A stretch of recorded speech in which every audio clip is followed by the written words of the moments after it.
Chapter 1. The Shadow Gathering. The fire test had left no room for doubt. Gandalf sat alone in the archives of Minas Tirith, watching the last wisps of smoke curl away from the stone hearth.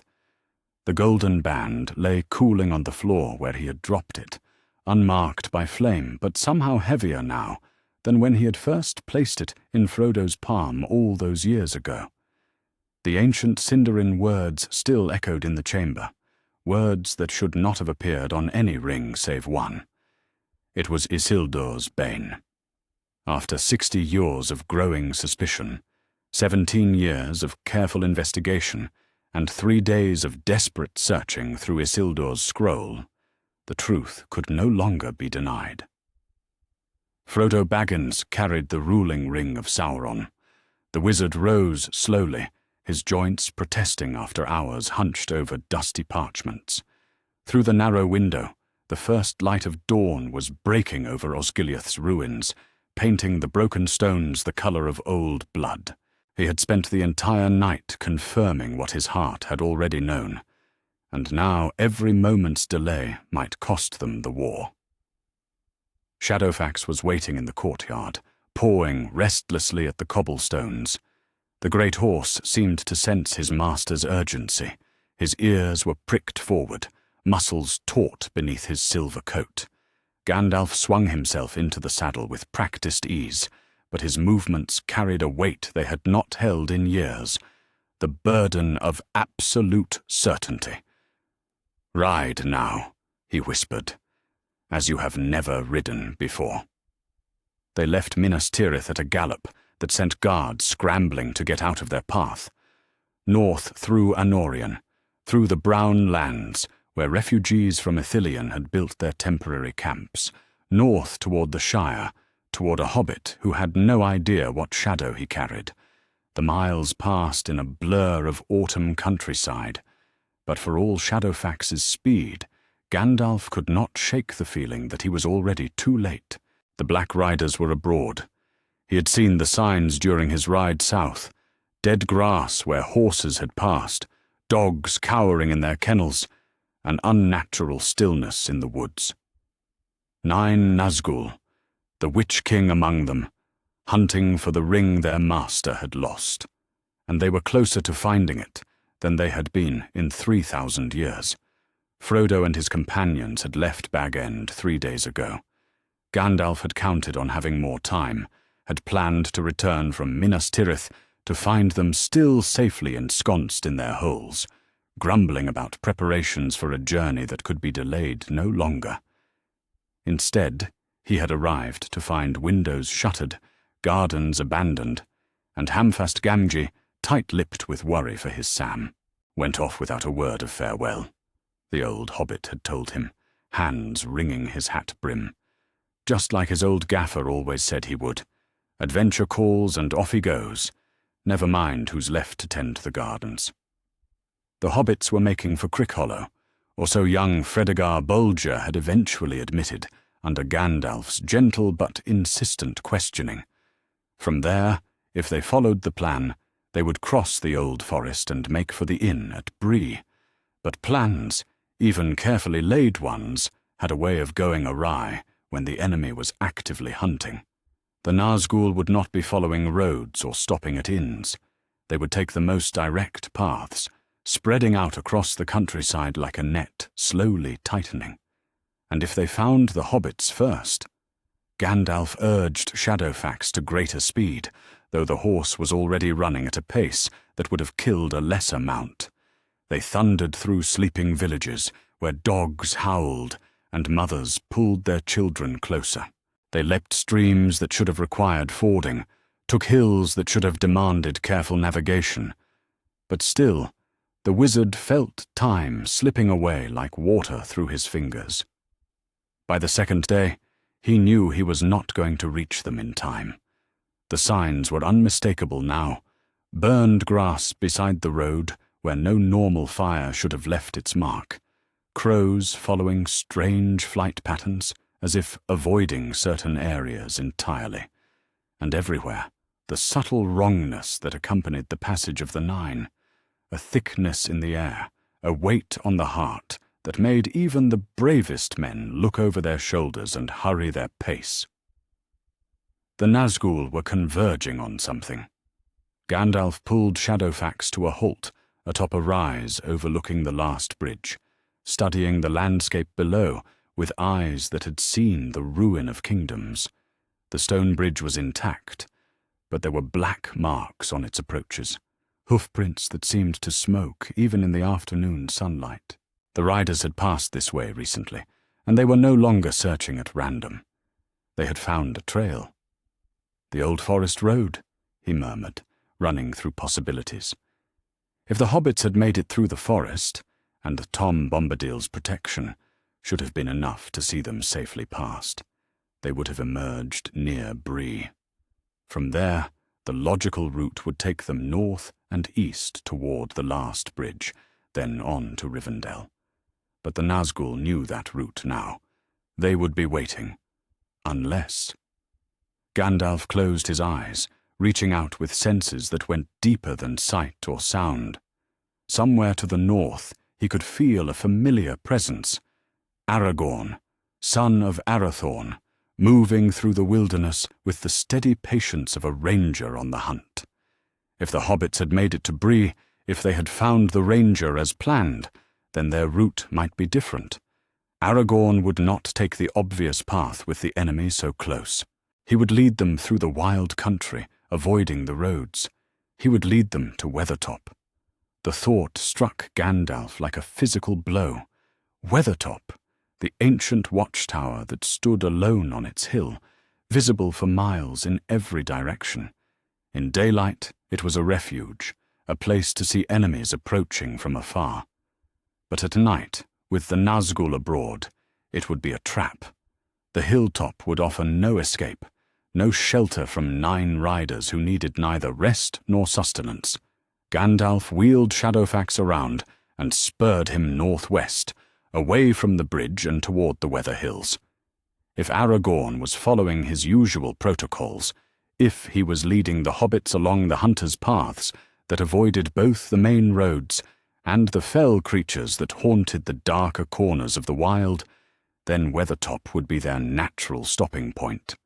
The ranger would want the high ground, the clear lines of sight. He would count on his woodcraft and his blade to see them through the night. He did not know that all 9 Nazgûl were closing in on that lonely hill.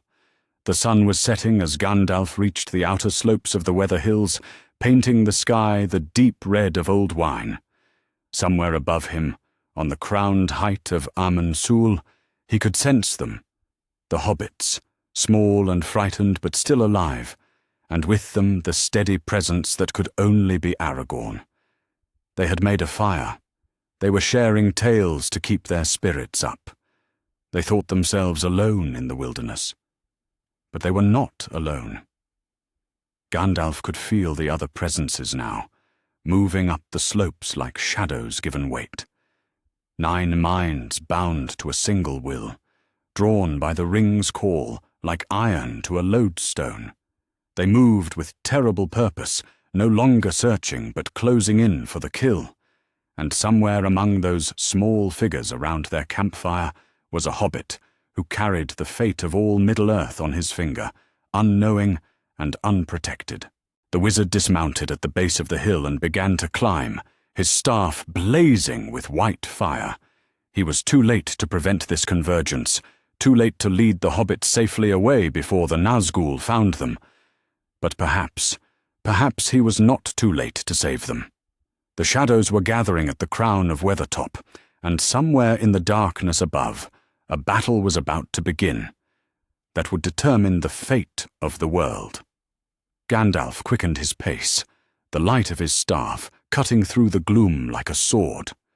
Whatever happened on the height tonight, the enemy would not take the ring without a fight. He would see to that, even if it cost him everything.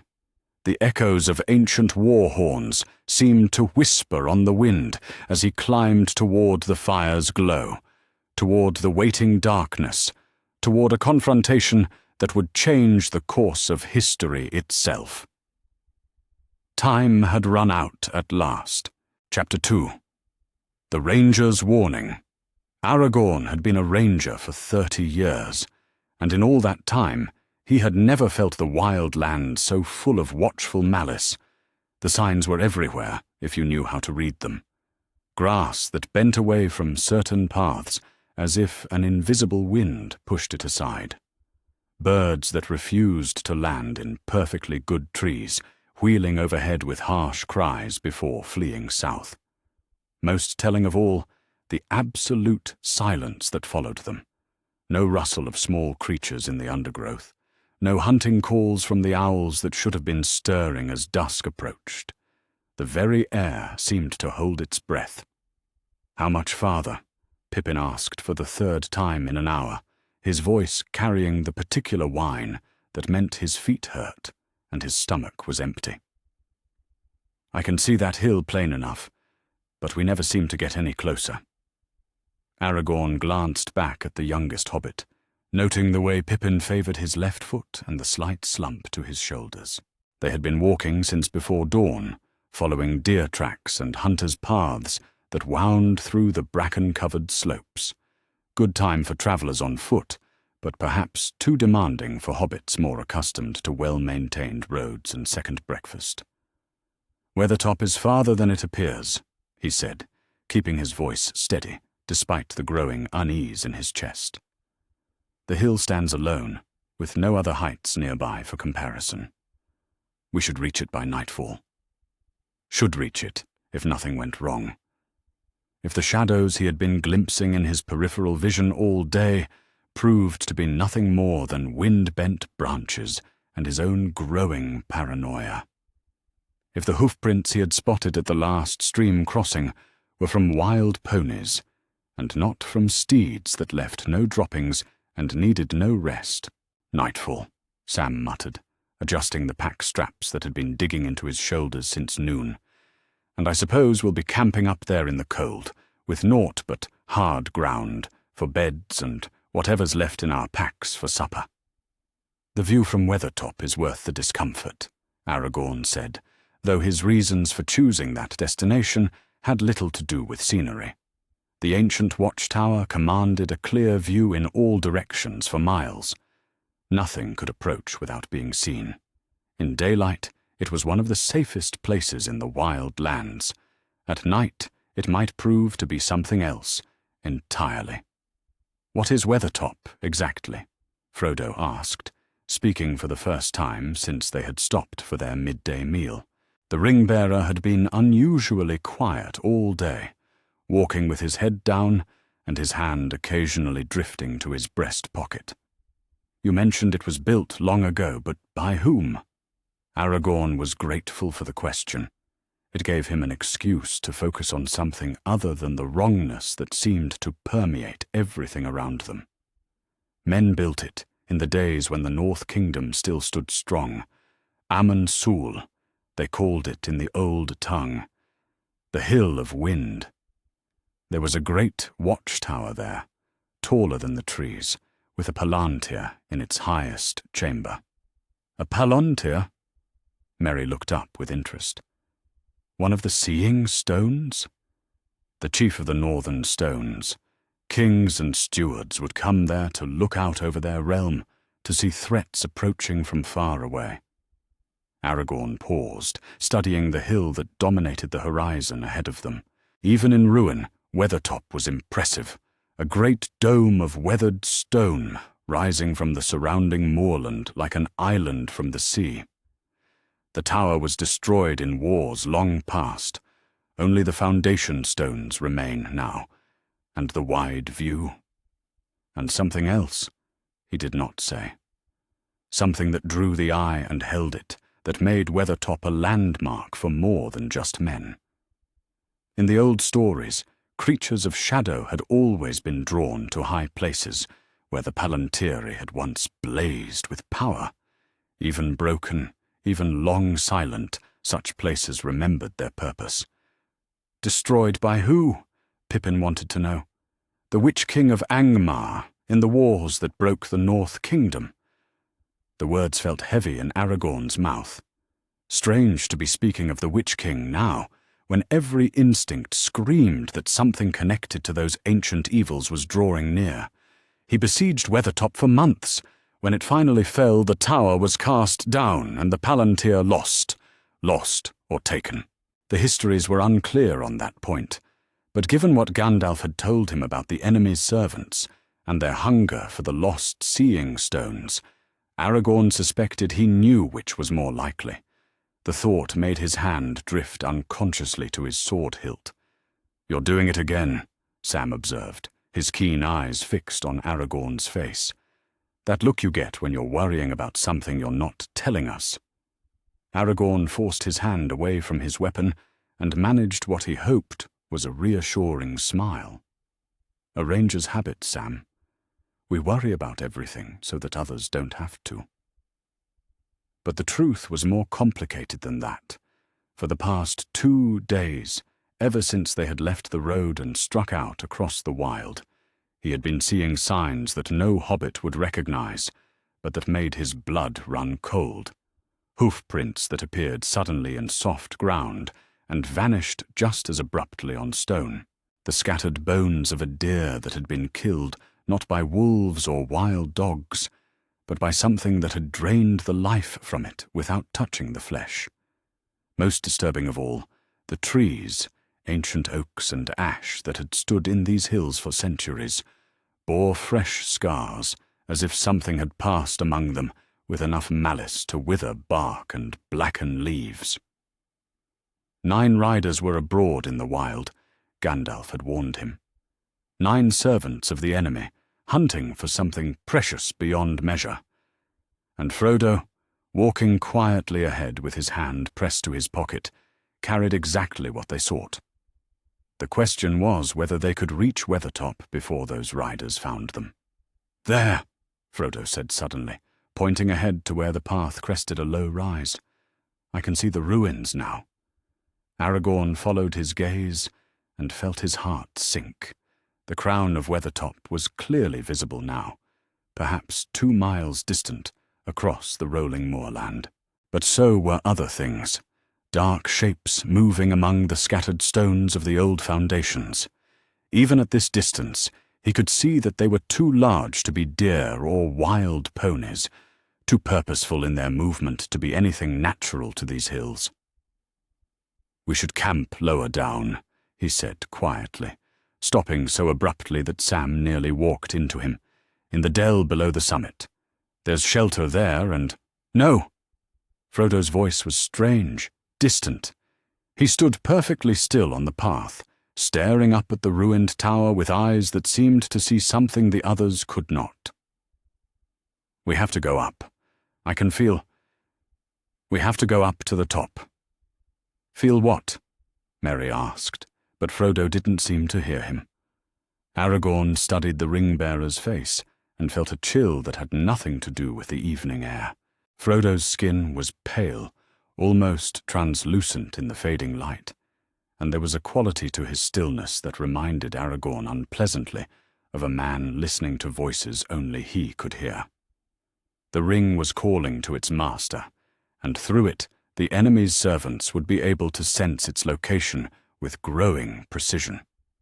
Every moment they delayed brought those dark riders closer. But Weathertop was their planned meeting place with Gandalf, assuming the wizard had received the message Aragorn had left at Bree. If they turned aside now, they might never find each other again in the vastness of the wild. And despite the danger he sensed gathering around them, Aragorn knew that their best hope lay in reaching high ground before full darkness fell. "Very well," he said at last, though everything in his ranger's training screamed against the decision. "We go up, but we stay together, and we stay alert. And if I tell you to run, you run without questions or backward glances." Sam opened his mouth to object, probably to point out that hobbits were not built for running, especially not after a full day's hard walking. But something in Aragorn's expression stopped him. Instead, he simply nodded and hefted his pack higher on his shoulders. They climbed in single file as the sun touched the western horizon, painting the sky the colour of old blood. Behind them, shadows lengthened across the moorland like grasping fingers. Ahead, the ruins of Weathertop loomed against the darkening sky, and somewhere in that growing darkness 9 servants of the enemy drew ever closer to their prey. Aragorn had guided travellers through dangerous country before, had faced wolves and brigands and worse things that hunted in the wild places, but never before had he felt so clearly that he was leading his charges not to safety, but toward a trap from which none of them might escape. The wind picked up as they climbed, carrying with it the sound of hoofbeats like distant thunder, still far away but growing closer with each passing moment. Chapter 3. Convergence of Fate. Night fell over Weathertop like a shroud, and with it came the whisper of ancient malice stirring in the darkness.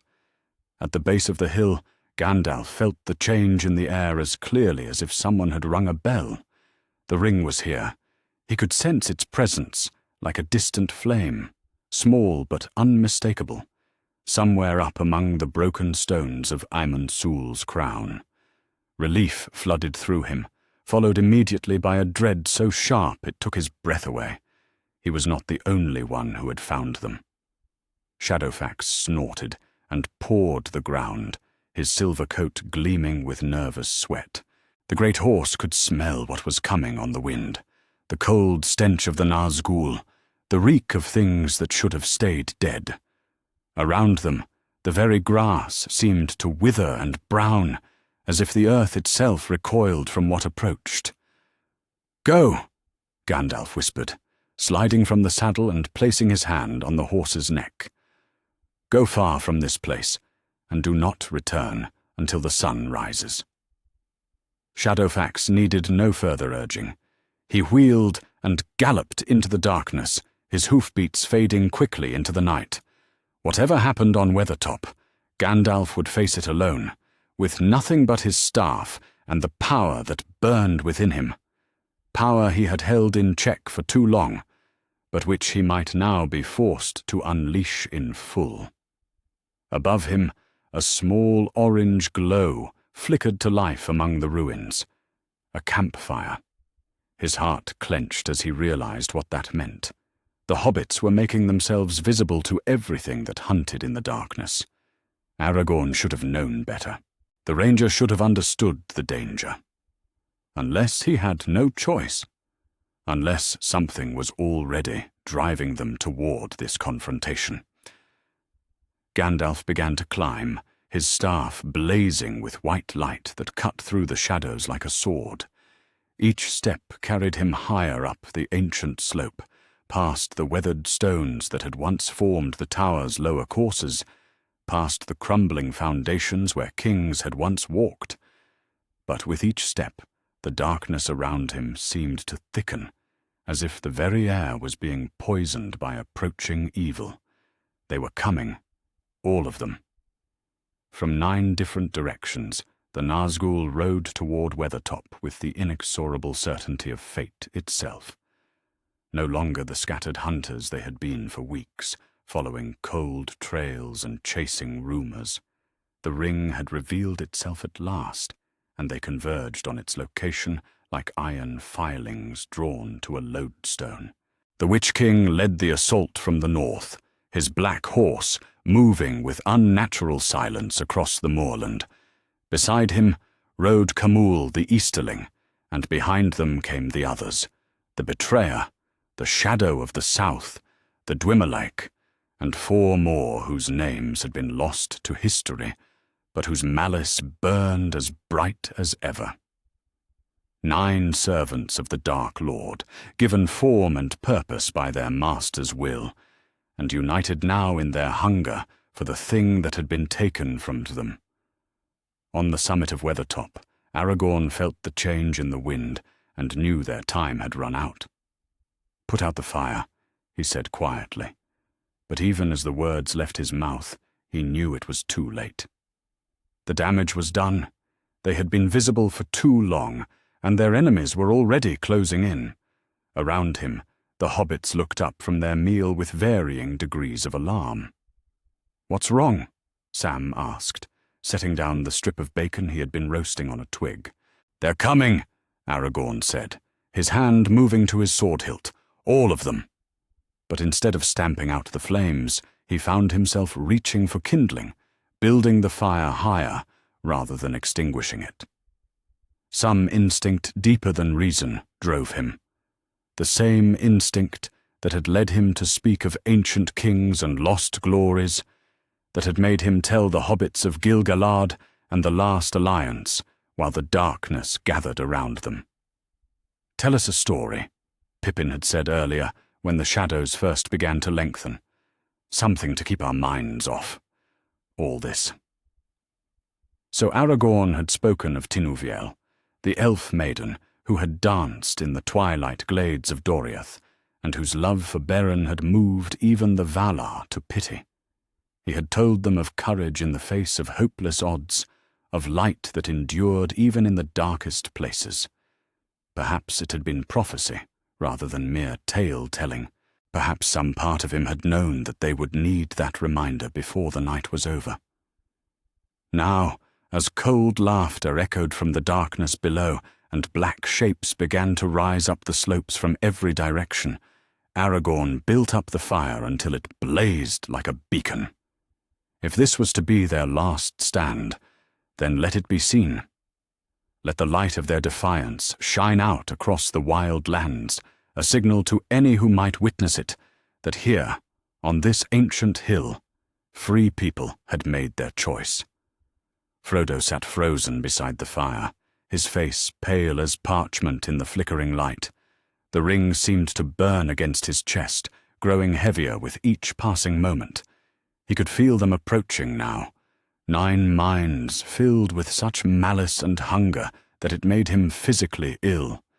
They were calling to the ring, and through it, to him. "I have to," he began, his hand moving toward his pocket. "No!" Aragorn's voice cut through the night like a whip crack. "Whatever you're thinking of doing, don't.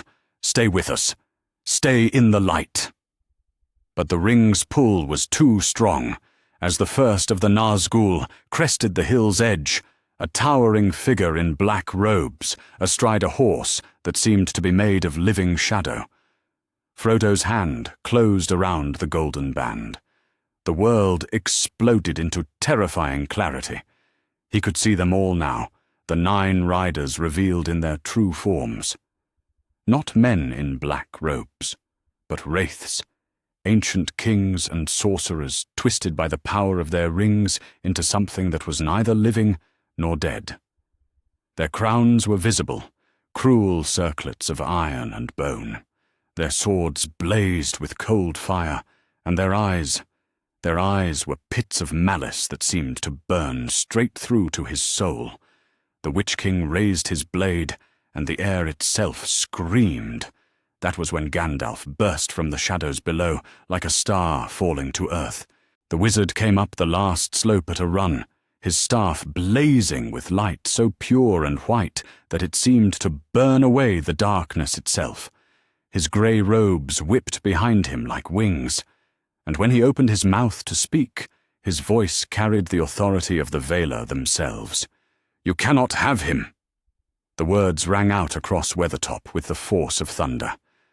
"I am Gandalf, son of the West, servant of the secret fire, wielder of the flame of Ainur. The dark fire will not avail you, flame of Udun." The Nazgûl recoiled as if struck by a physical blow, their horses rearing and crying out in voices like rusted iron. But they didn't flee. Instead, they spread out around the hilltop in a perfect circle, cutting off any hope of escape. 9 against 1, and the ring within their grasp at last. The Witch King lowered his blade toward Gandalf, and when he spoke, his voice was the sound of winter wind over a graveyard. "Fool, you have come to your doom. The ring will be ours, and your light shall be snuffed out forever." Gandalf raised his staff, and the white fire blazed brighter than the sun. Around him, the very stones of Weathertop seemed to glow with reflected radiance. "Then come," he said quietly. "Let us see whose fire burns hotter, yours or mine." The Witch King spurred his horse forward, and behind him came the other 8, their cries rising in a harmony of malice that made the earth itself tremble. But Gandalf did not retreat. Instead, he stepped forward to meet them, light streaming from his staff like liquid fire, ready to spend the last of his strength to protect 4 small hobbits and the hope of all Middle-earth. On the summit of Weathertop, under the cold stars that had watched kingdoms rise and fall, the battle between light and shadow began, and somewhere in the darkness below, the very stones of the ancient tower began to remember what they had witnessed in ages past, when kings had fallen and fire had raged and the fate of the world had balanced on the edge of a blade. Chapter 4. The Wizard's Last Stand. The Battle of Weathertop began with fire and ended with light, the kind of light that burns away shadow and hope in equal measure. Gandalf raised his staff as the 9 Nazgûl closed their circle, and for the first time in centuries, he abandoned all restraint. The Astari had come to Middle-earth under prohibition, forbidden from matching their true power against the enemy's might, commanded to guide and inspire rather than dominate through force. But as the Witch King's blade swept down toward him like a falling star, Gandalf cast those limitations aside and revealed what he truly was. The light that blazed from his staff was not the gentle radiance hobbits had seen in Bag End, or the practical illumination that had lit their path through dark places. This was the fire of creation itself, the flame that had burned at the beginning of all things, when the Ainur sang the world into being. It roared upward from Weathertop's crown like a pillar of molten silver, and for a moment night became day across all the Weather Hills. The Nazgûl screamed as one, a sound like the death of stars, and their horses reared back from the blazing figure at the hilltop's heart. But they did not flee. They had endured too much, hunted too long, to be turned aside by light alone. Instead, they spread wider around the summit, their own dark fire kindling in response to Gandalf's challenge. "Back!" Aragorn shouted to the hobbits, pulling them away from the expanding circle of battle. "Get behind the stones!" The ranger drew his sword as he spoke, though what good steel might do against such foes was beyond his reckoning. But someone had to shield the hobbits from what was coming. Someone had to stand between them and 9 creatures of malice, while the wizard fought for all their lives. Sam grabbed Frodo's arm and hauled him toward the broken wall that marked the tower's ancient foundation. Merry and Pippin scrambled after them, their faces pale with terror, but their hobbit good sense intact. They pressed themselves against the weathered stones and watched in awe and horror as powers older than kingdoms clashed above their heads. The Witch King struck first, his blade wreathed in cold flame that left trails of frost in the air. Gandalf met it with his staff, and where the 2 powers touched, reality seemed to bend and waver. The very stones beneath their feet cracked and split, unable to bear the strain of such opposing forces. Around them, the other Nazgûl began their own assault, not with weapons, but with the crushing weight of their will. For they had learned, in their long years of service to the Dark Lord, that the greatest battles were fought not with sword or sorcery, but in the spaces between thoughts, where hope lived or died. 9 minds that had once been kings and sorcerers focused their malice on the lone figure blazing at the circle's heart, seeking to break his spirit before they broke his body. Gandalf staggered under the assault, his light flickering like a candle in a hurricane. The Nazgûl were ancient things, their power refined by centuries of hatred and loss. Separately, any one of them would have been hard-pressed to match him. Together, they were a tide of darkness that threatened to drown even his Maiar fire. But still he fought. His left hand rose, and on his finger, Narya blazed with ruby light, the ring of fire, last of the three to remain hidden from the enemy's sight. Through it, he called upon every spark of flame that burned in Middle-earth, the hearth-fires of distant farms, the forges of the Shire's craftsmen, even the tiny flames of fireflies dancing in summer meadows. All of it answered his call, flowing into him like a river of liquid gold. The power was intoxicating. For a moment, Gandalf felt what it might be like to cast off his grey robes forever, to claim the strength that was rightfully his as one of the Maiar.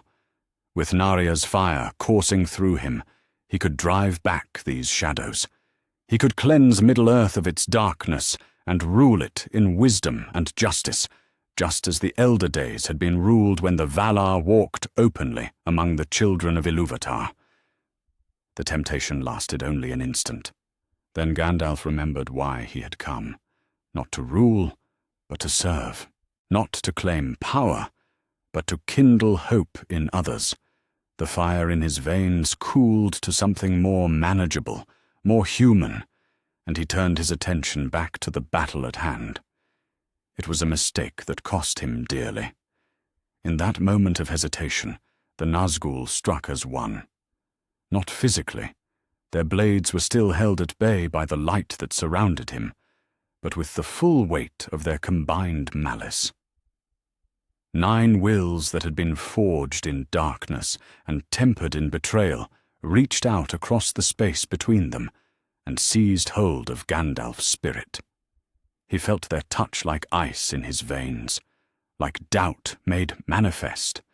They showed him visions of failure, Frodo corrupted by the ring, the Shire burned, the woods of Lothlorien withered to ash. They whispered to him of futility, of how small and weak the light truly was when measured against the vast darkness that spread across all the world. They reminded him that he was alone, that no help would come, that his sacrifice would be meaningless in the end. "You cannot win," the Witch King's voice cut through the chaos of battle like a blade through silk. "You are but one, and we are 9. Your light will fail, wizard, as all lights fail in time." Gandalf gritted his teeth and poured more of himself into Narya's fire. The ring responded, blazing so bright that shadows were banished from every corner of Weathertop's crown, but the effort was draining him faster than he could sustain. His mortal form, the body the Valar had given him to walk among the peoples of Middle-earth, was not meant to channel such power. He could feel it beginning to burn away from the inside, consumed by the very fire he wielded. Still, he held the line. For precious minutes that felt like hours, he kept the Nazgûl at bay, while Aragorn shepherded the hobbits to what little safety could be found among the ruins.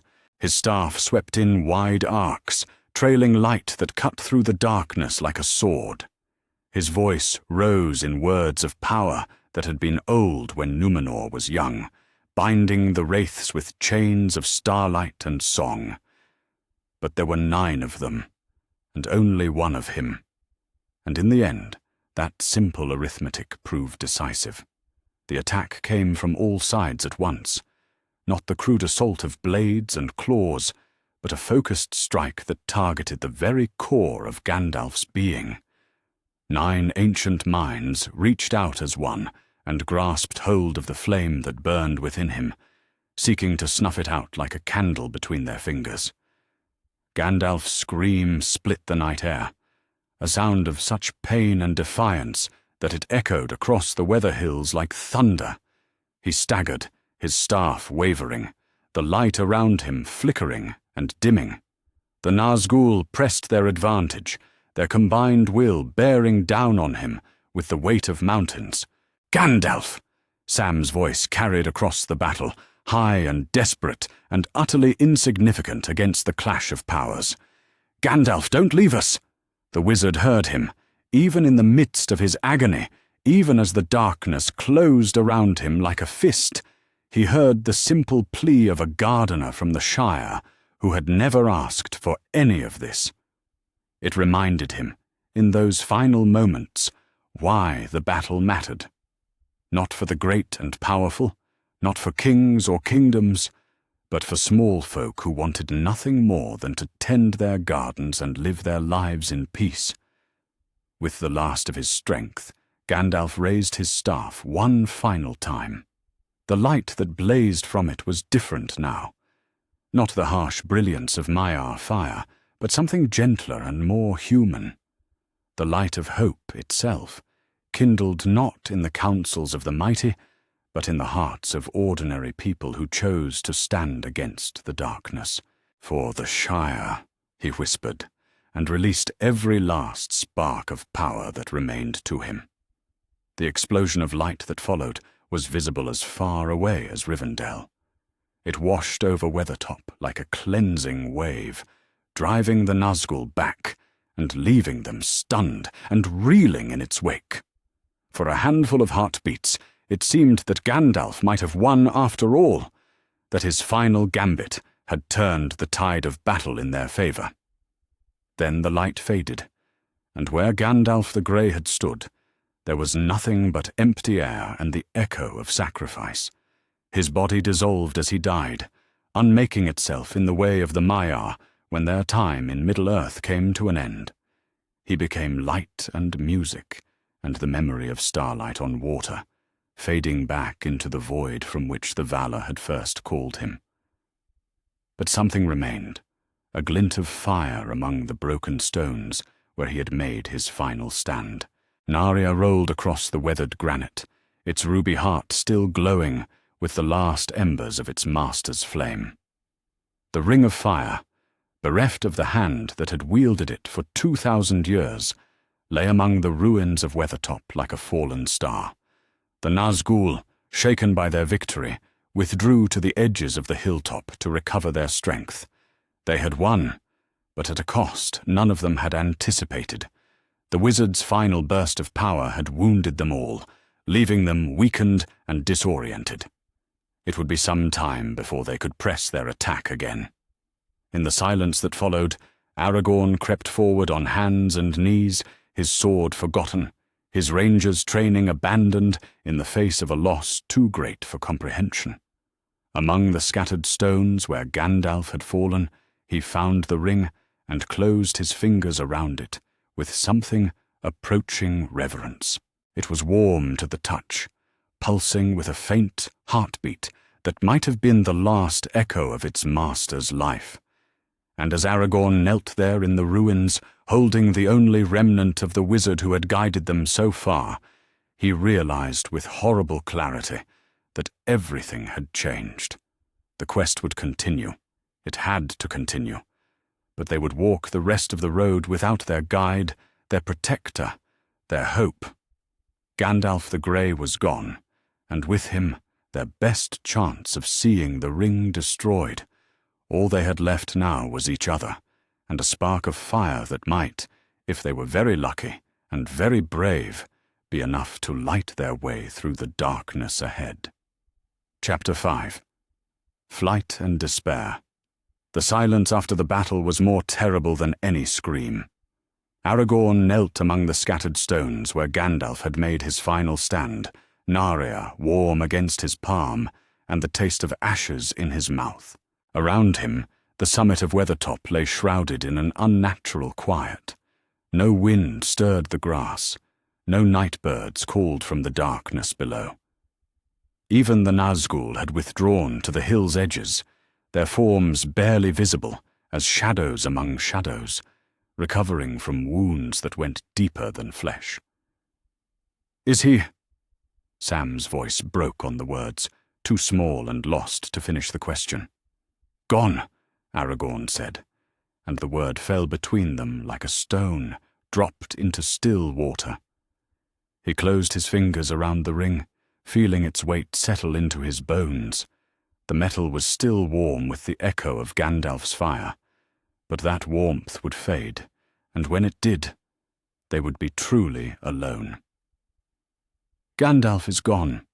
Frodo sat propped against the broken wall where Sam had dragged him during the battle, his face pale as parchment in the starlight. Blood seeped through his shirt where the Witch King's blade had found him in those final, chaotic moments. Not a killing blow, but something worse. The wound was small, barely more than a scratch, but it burned with cold fire that spread through his veins like poison. "We have to move," Aragorn said, forcing himself to stand. Every instinct screamed at him to stay, to mourn, to process the enormity of what had just happened. But the Nazgûl were already stirring at the hilltop's edges, their brief weakness fading as they gathered their strength for another assault. "We have perhaps an hour before they attack again. Maybe less." "Move where?" Merry asked, his voice high and tight with barely controlled panic. Gandalf was supposed to guide us. He knew the way. He knew what to do. "Rivendell," Aragorn said, though the word felt like a prayer rather than a destination. "Elrond can heal Frodo's wound, and if anyone knows what to do about this," he held up Narya, its ruby heart catching the starlight, "it will be him." But even as he spoke, Aragorn felt the crushing weight of uncertainty settling on his shoulders. Gandalf had been more than their guide.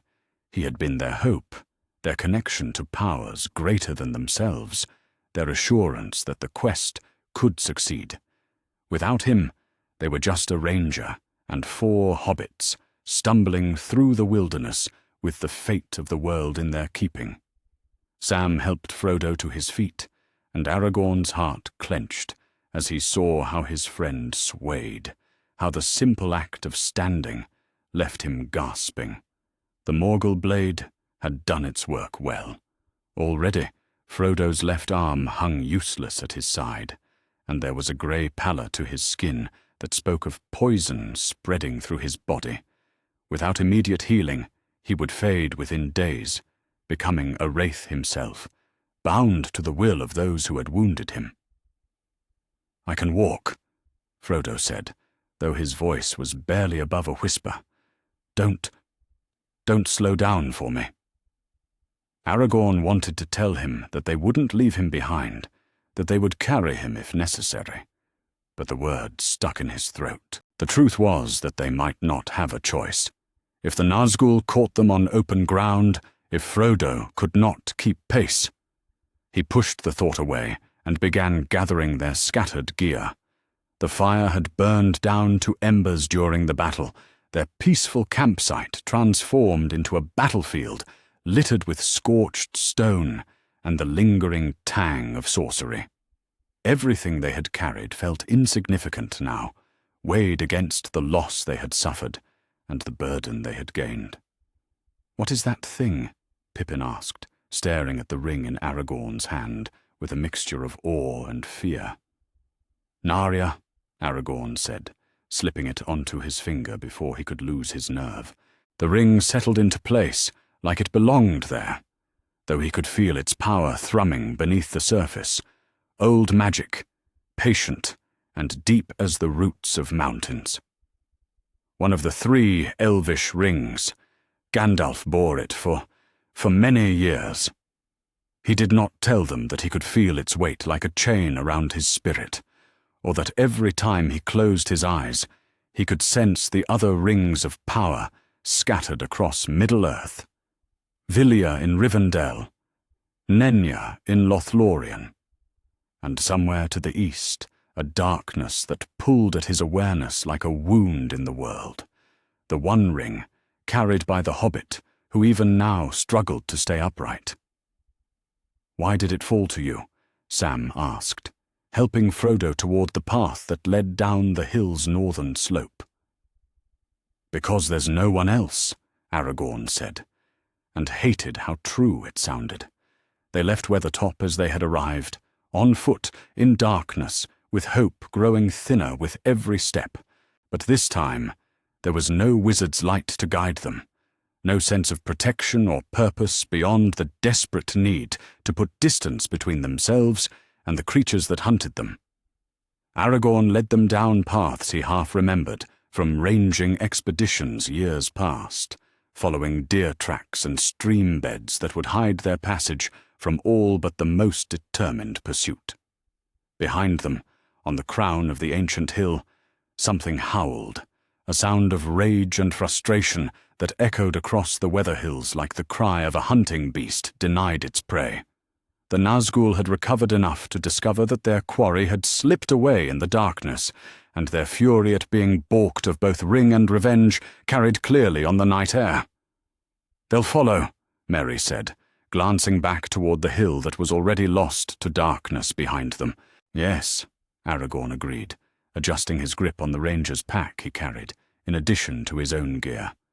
"But they're hurt, and the dawn isn't far away. If we can reach the old forest road before daylight, we might gain some time." Might. Everything was might and maybe now, without Gandalf's certainty to anchor them. Aragorn found himself making decisions based on half-remembered lore and Ranger's intuition, praying to whatever gods might listen that his choices wouldn't lead them all to destruction. Frodo stumbled, and Sam caught him before he could fall. The ring-bearer's face was grey as old bone in the starlight, and his breathing had taken on a laboured quality that spoke of poison spreading toward his heart. Each step was clearly an effort, but he kept walking, one foot in front of the other, driven by a stubbornness that would have made Gandalf proud. Not much farther, Aragorn lied, though they had miles yet to go before reaching anything that might charitably be called safety. The road's just ahead. As they walked, he found himself listening for sounds that had nothing to do with their immediate danger. Somewhere in the darkness, birds were crying out in voices full of malice and intelligence. Crebain from the mountains, carrying news of the night's events to powers that should not hear it. And beneath that, so faint he might have imagined it, came the sound of hoofbeats on ancient stone, as if riders moved along roads that existed only in shadow and memory. News was spreading.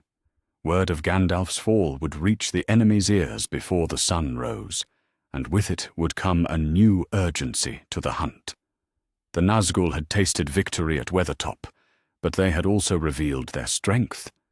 Now both sides would know the true stakes of the game they played. "Aragorn," Sam said quietly, falling back to walk beside the ranger, while Merry and Pippin supported Frodo between them. "What happens now? Without Gandalf, I mean. What do we do?" It was the question Aragorn had been dreading, the one he had no good answer for. In truth, he wasn't even certain he could get them to Rivendell alive, much less guide them through the trials that lay beyond. The quest had always seemed impossible, even with a wizard's power and wisdom to smooth their path. Without Gandalf.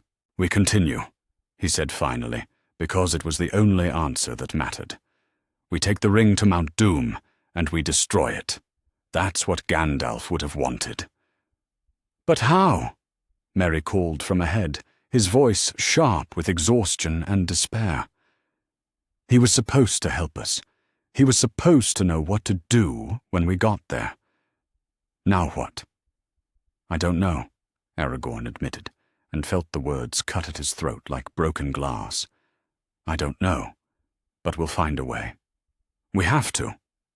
Because the alternative, accepting that Gandalf's sacrifice had been for nothing, that the ring would fall into the enemy's hands, and all the light would go out of the world, was unthinkable.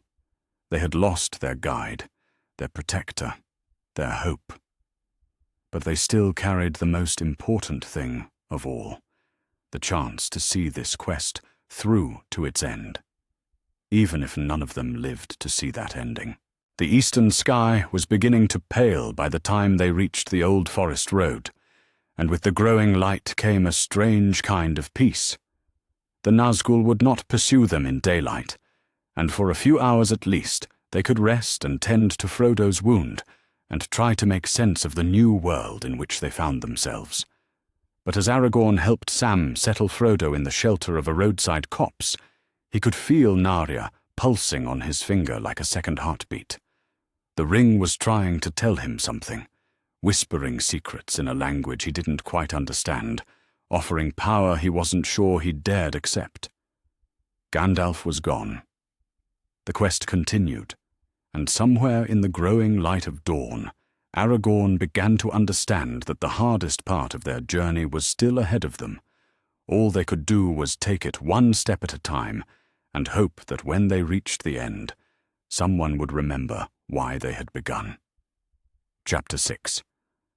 The Burden of Flame. The ring spoke to him in dreams, not in words. Aragorn was not yet skilled enough to hear Naria's voice clearly, but in images that flickered through his sleeping mind, like flames dancing in a hearth. He saw vast libraries filled with scrolls that crumbled at his touch, felt the weight of crowns he had never worn, watched armies clash on battlefields that had been dust for 1,000 years, and through it all he heard the echo of Gandalf's voice, patient and wise, offering counsel from beyond the grey rain curtain. "The ring remembers," he murmured to Sam on their third morning after Weathertop, as they broke their fast on stale bread and water that tasted of fear.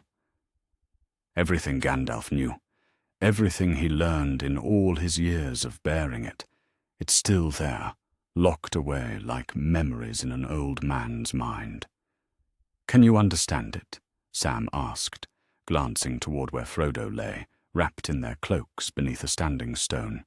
The ring-bearer had not spoken since dawn, though his eyes remained open, staring at something none of the rest of them could see.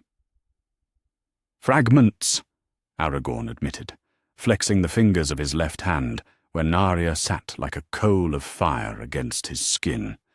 "Healing words in Quenya, the proper mixing of Athelas, the signs that mark safe water from poisoned." He shook his head, frustrated by his own limitations. "But it's like trying to read a book in a language I only half understand. I get the sense of it, but not the meaning."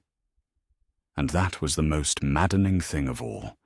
He could feel the ring's power thrumming beneath his consciousness, vast stores of knowledge and strength that Gandalf had accumulated over millennia of study and struggle. But accessing it was like trying to grasp running water. The harder he reached, the more it slipped through his fingers. Frodo stirred, and Aragorn moved quickly to his side.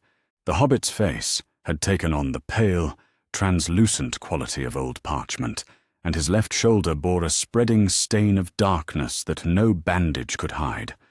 The Morgul wound was winning its slow battle against his life, despite everything Aragorn could do to slow its advance. "How do you feel?" the ranger asked, though he dreaded the answer. "Cold," Frodo whispered, his voice barely audible above the wind that sighed through the standing stones. "So cold, Aragorn, and I can hear them, calling to me, telling me to give in, to let go, to join them in the dark." Aragorn placed his hand on Frodo's forehead, letting Naria's warmth flow through him. It wasn't healing, he lacked the skill for that, but it seemed to drive back the worst of the poison, giving them a few more precious hours.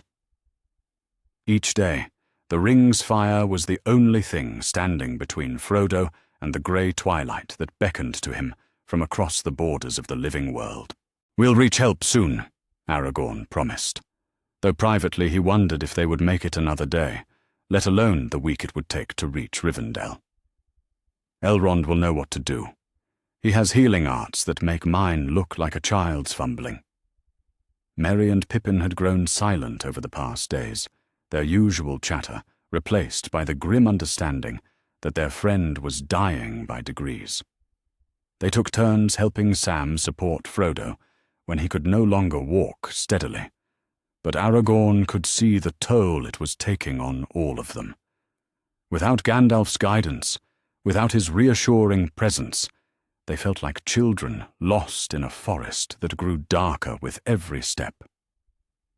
On the fourth day, the scouts found them. Aragorn felt their approach before he saw them, a cold pressure at the edge of his awareness that made Narya pulse with warning fire. 3 Nazgûl, perhaps, or 4, moving carefully through the wild country south of the last bridge. Not the full force that had attacked Weathertop, but enough to finish what their masters had started. "Into the dell," he ordered, pointing toward a depression in the ground that would at least provide some cover. "Quickly, before they see us." But it was too late. Even as they scrambled for shelter, the sound of hoofbeats echoed from the ridge above, not the thunderous charge they had faced at Weathertop, but the measured pace of hunters who had found their trail and were closing in for the kill. The first Nazgûl appeared against the sky like a shadow given form, its mount pouring the air as it scented their presence. Behind it came 2 others, moving with the patient certainty of creatures that had all the time in the world to complete their task. "Stay down," Aragorn whispered, drawing his sword with one hand while the other closed around Narya. "Whatever happens, protect Frodo." The ring responded to his desperate need, blazing to life with fire that drove back the encroaching shadows. But this time, the light that poured from it was different. Not Gandalf's pure white radiance, but something warmer and more earthly. The flame of hearth and forge, of candles lit against the dark, of hope kindled in small places by ordinary people who refused to surrender. The Nazgûl recoiled with hisses of pain and rage, their steeds rearing away from the flame that licked at them like a living thing. But they didn't flee. Instead, they spread out in a loose circle, testing the edges of Aragorn's defense, looking for weaknesses they could exploit. "You cannot hold us forever, Ranger," one of them spoke, its voice like wind through a graveyard. "The halfling fails even now. Soon he will be ours, and the ring with him." Aragorn said nothing, pouring more of himself into Narya's fire. But he could feel his strength ebbing with each moment the ring blazed. Unlike Gandalf, he had no vast reserves of power to draw upon, no centuries of study to guide his use of the weapon he had inherited. He was just a man with a ring of power, trying to hold back forces that had broken kingdoms. The standoff lasted perhaps 10 minutes before Narya's flame began to flicker. Aragorn's vision blurred with exhaustion, and he felt his knees buckle as the ring's demands exceeded what his mortal frame could provide. The Nazgûl sensed his weakness and spurred their mounts forward, pressing their attack just as his defenses crumbled. That was when the horn sounded from the east, clear and golden as the voice of summer itself. The Nazgûl jerked back as if stung, their attention snapping toward the sound with expressions of what might have been fear. From across the moorland came the thunder of hooves, but these were living horses bearing a living rider, whose very presence seemed to push back the shadows that had gathered around them. Glorfindel of Rivendell rode like the wind itself, his white horse's mane streaming behind him as he charged toward their position. Light seemed to pour from the elf lord like water from a spring, not the harsh brilliance of challenged power, but the gentle radiance of starlight made manifest. At his approach, the Nazgûl wheeled their mounts and fled, unwilling to face one of the Noldor in his strength. "Aragorn!" the elf called, as he reined in his mount beside their hiding place. I felt the flame of Narya burning across the wild.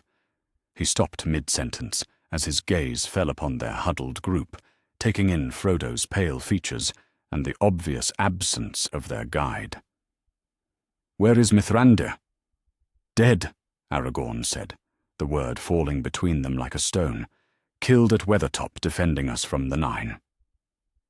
Glorfindel's face went through a series of expressions: disbelief, dawning horror, and finally a grief so profound that it seemed to dim the light around him. For a moment he looked not like one of the mighty Eldar, but like someone who had just watched the foundations of the world crack and crumble. "This changes everything," he whispered, sliding from his horse to kneel beside Frodo. His hands moved over the hobbit's wound with practiced skill, but Aragorn could see the despair in his ancient eyes. Without Mithrandir's guidance, without his power to rally the free peoples, Sauron's victory is all but assured. "No," Aragorn said, though he wasn't sure he believed his own words. "The ring can still be destroyed. Frodo can still complete the quest." "Can he?"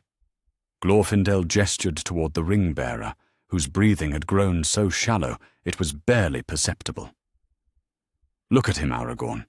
The Morgul poison spreads even now. Without immediate healing, he will be lost before we can reach Rivendell, and with him, all hope of victory." "Then we ride," Aragorn said, hauling himself to his feet despite the exhaustion that weighed down his limbs.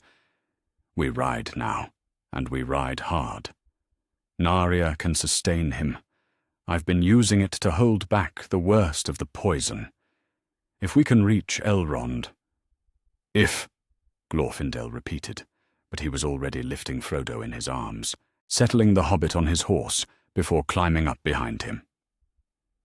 "We have perhaps 18 hours before the wound claims him completely. It will be close. Too close."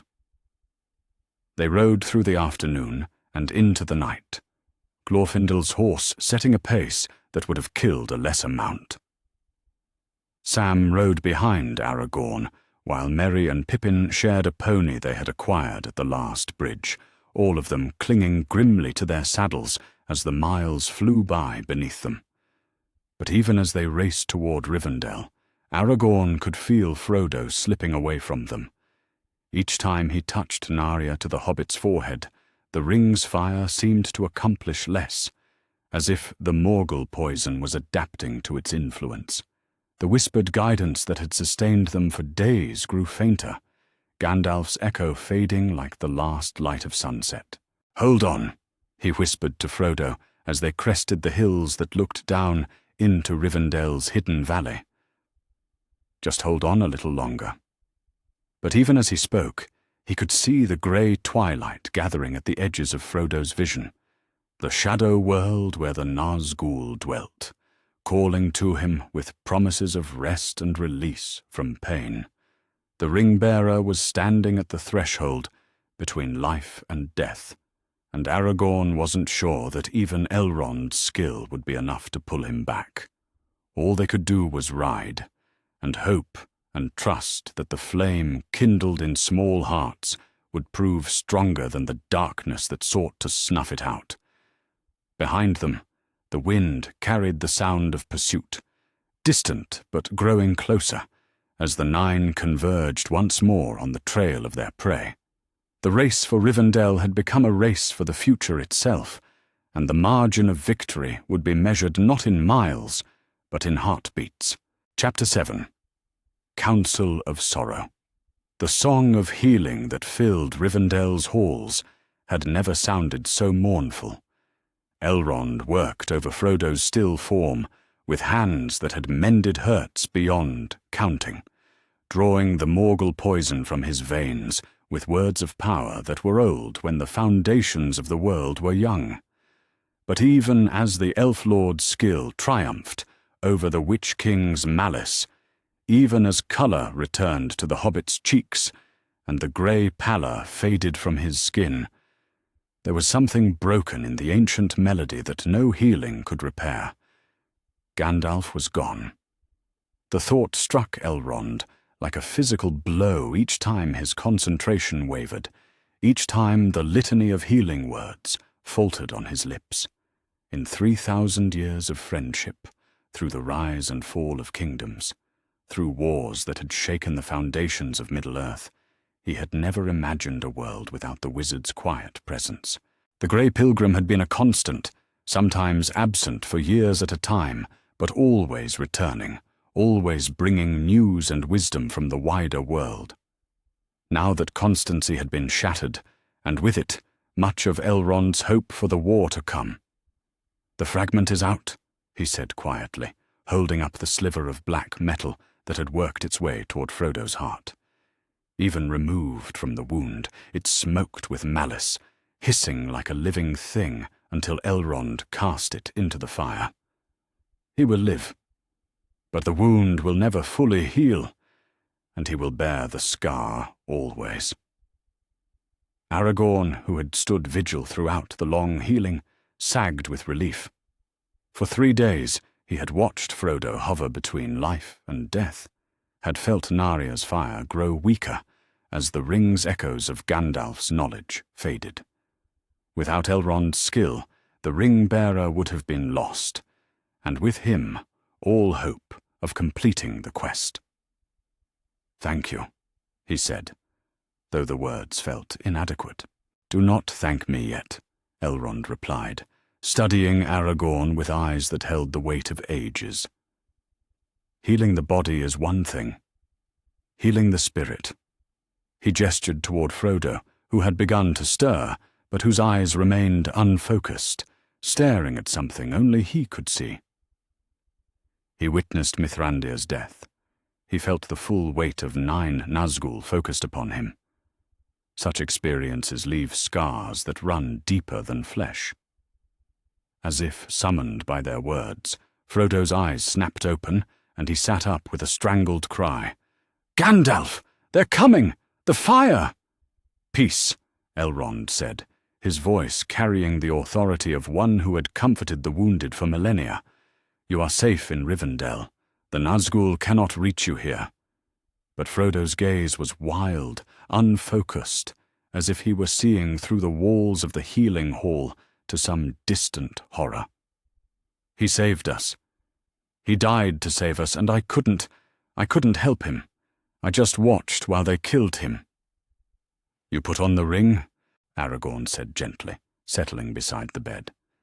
"In doing so, you drew their attention to yourself, gave Gandalf a chance to strike back.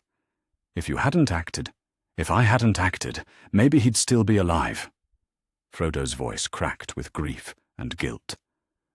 "Maybe if I'd been stronger, braver. Then you would both be dead, and the ring would be in the enemy's hands," Elrond said firmly. "Mithrandir knew the risks when he chose to stand against 9 Nazgûl. He made that choice willingly, to protect you, and the burden you carry." Over the next 2 days, as Frodo slowly recovered his strength, the other members of what would become the Fellowship began to arrive in Rivendell. Each brought their own reasons for being there. Boromir seeking aid for Gondor, Legolas carrying word from his father's realm, Gimli representing the dwarves of Erebor. But all were united in their shock at learning of Gandalf's death. Boromir took the news hardest of all. The wizard had been a frequent visitor to Minas Tirith, advising Denethor and offering counsel during Gondor's darkest hours. When Aragorn related the tale of Weathertop, the captain's face went through a series of expressions: disbelief, grief, and finally a cold rage that made his hand drift to his sword hilt. 9 against 1, he said quietly. Even Mithrandir could not stand against such odds.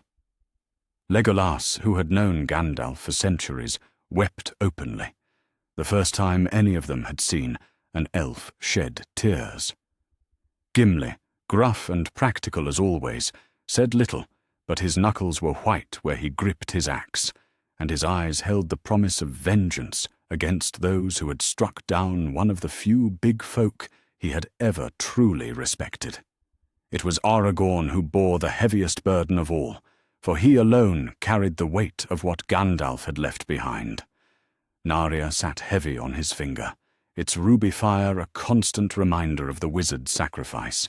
Each day brought new whispers from the ring, fragments of lore, half-remembered spells, strategic insights that felt like messages from beyond the grave.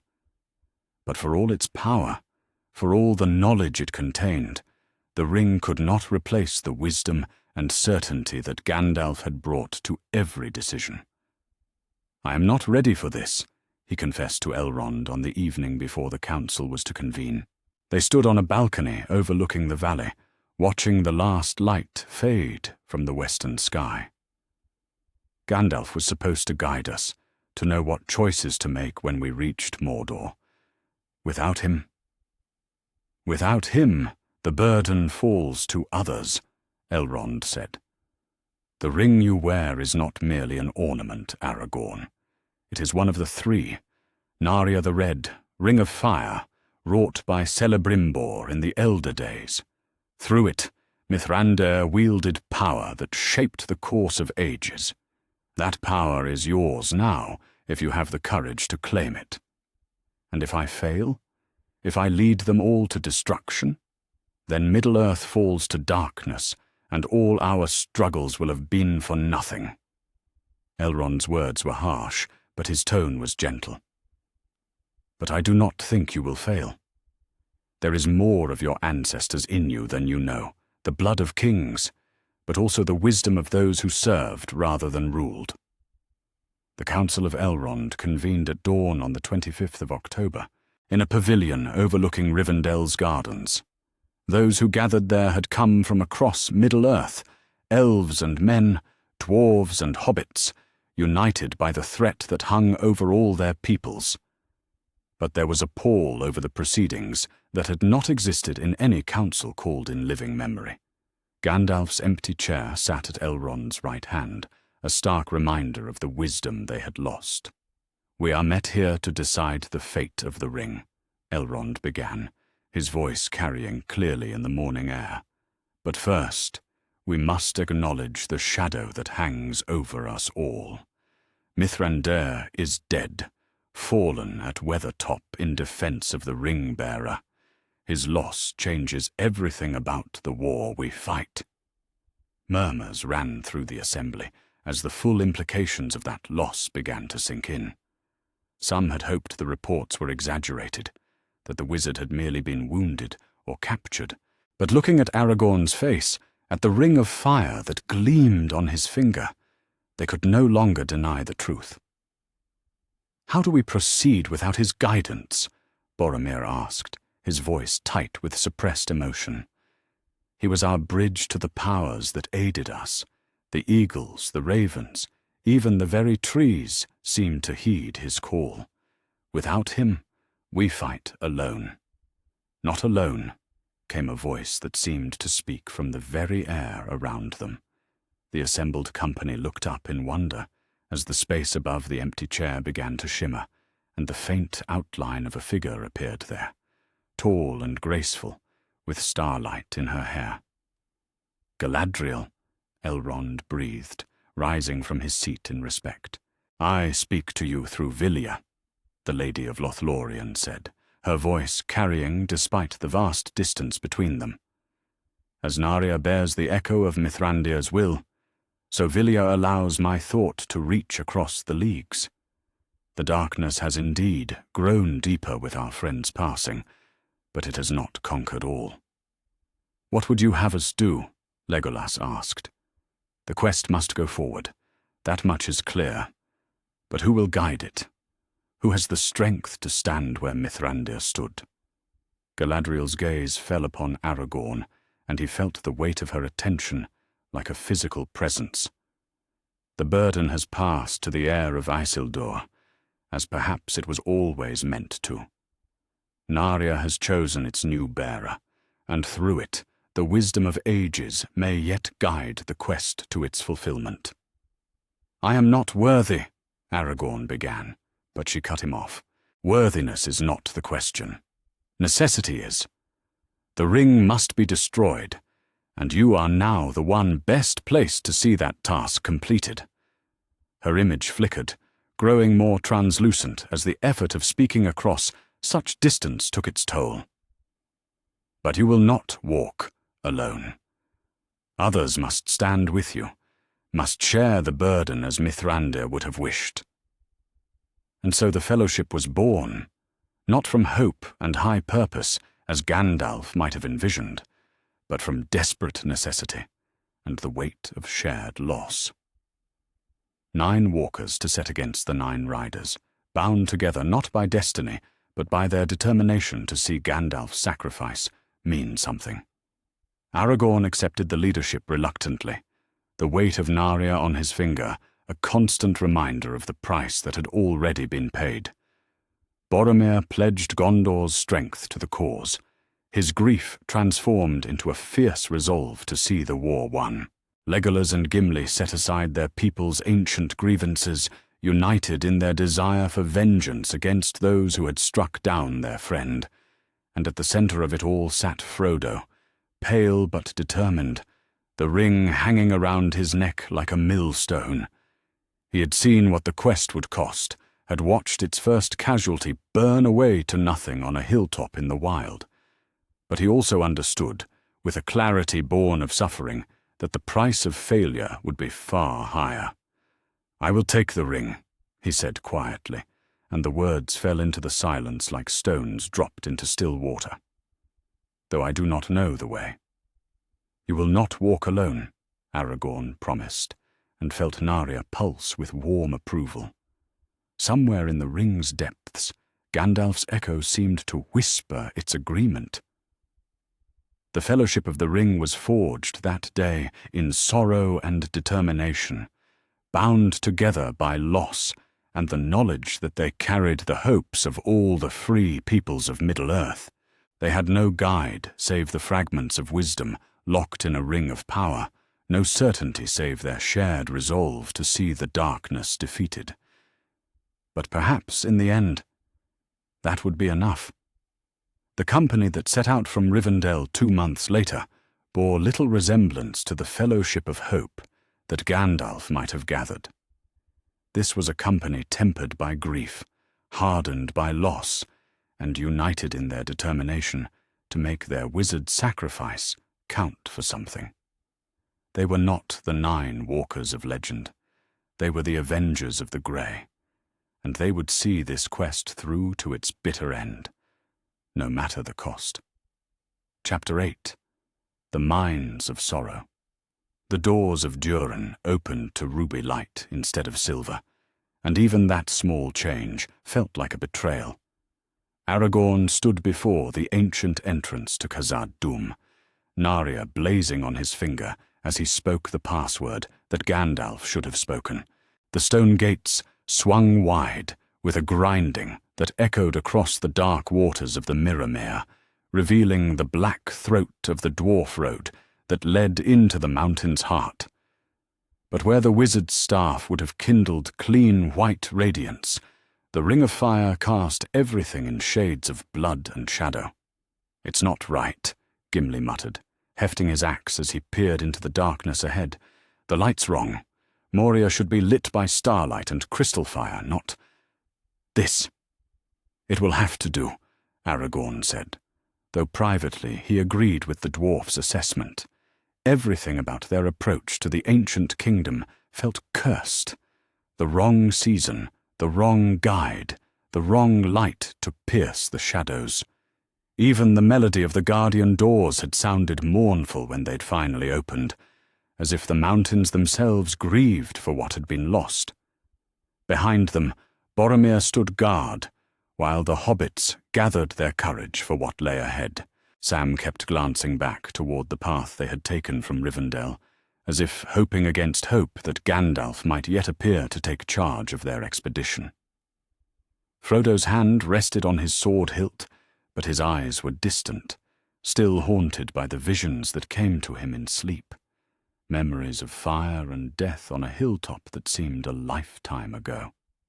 "The path slopes down from here," Aragorn said, consulting memories that felt fragmentary and incomplete without Gandalf's deep knowledge to guide them. "If we keep to the main road, we should reach the other side within 2 days.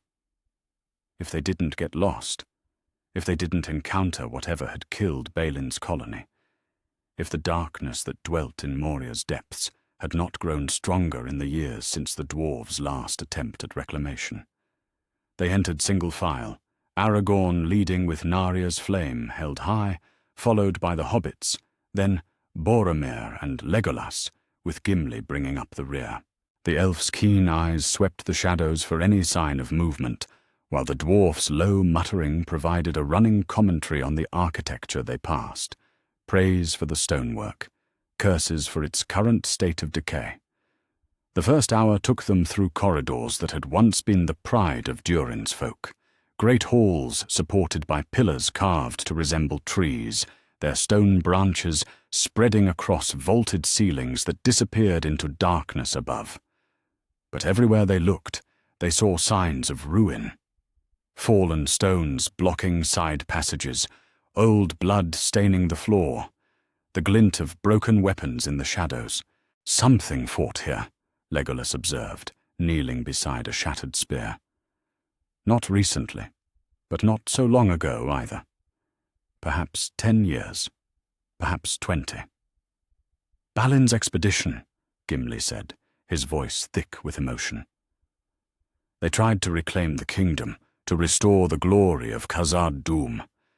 But something went wrong. Something.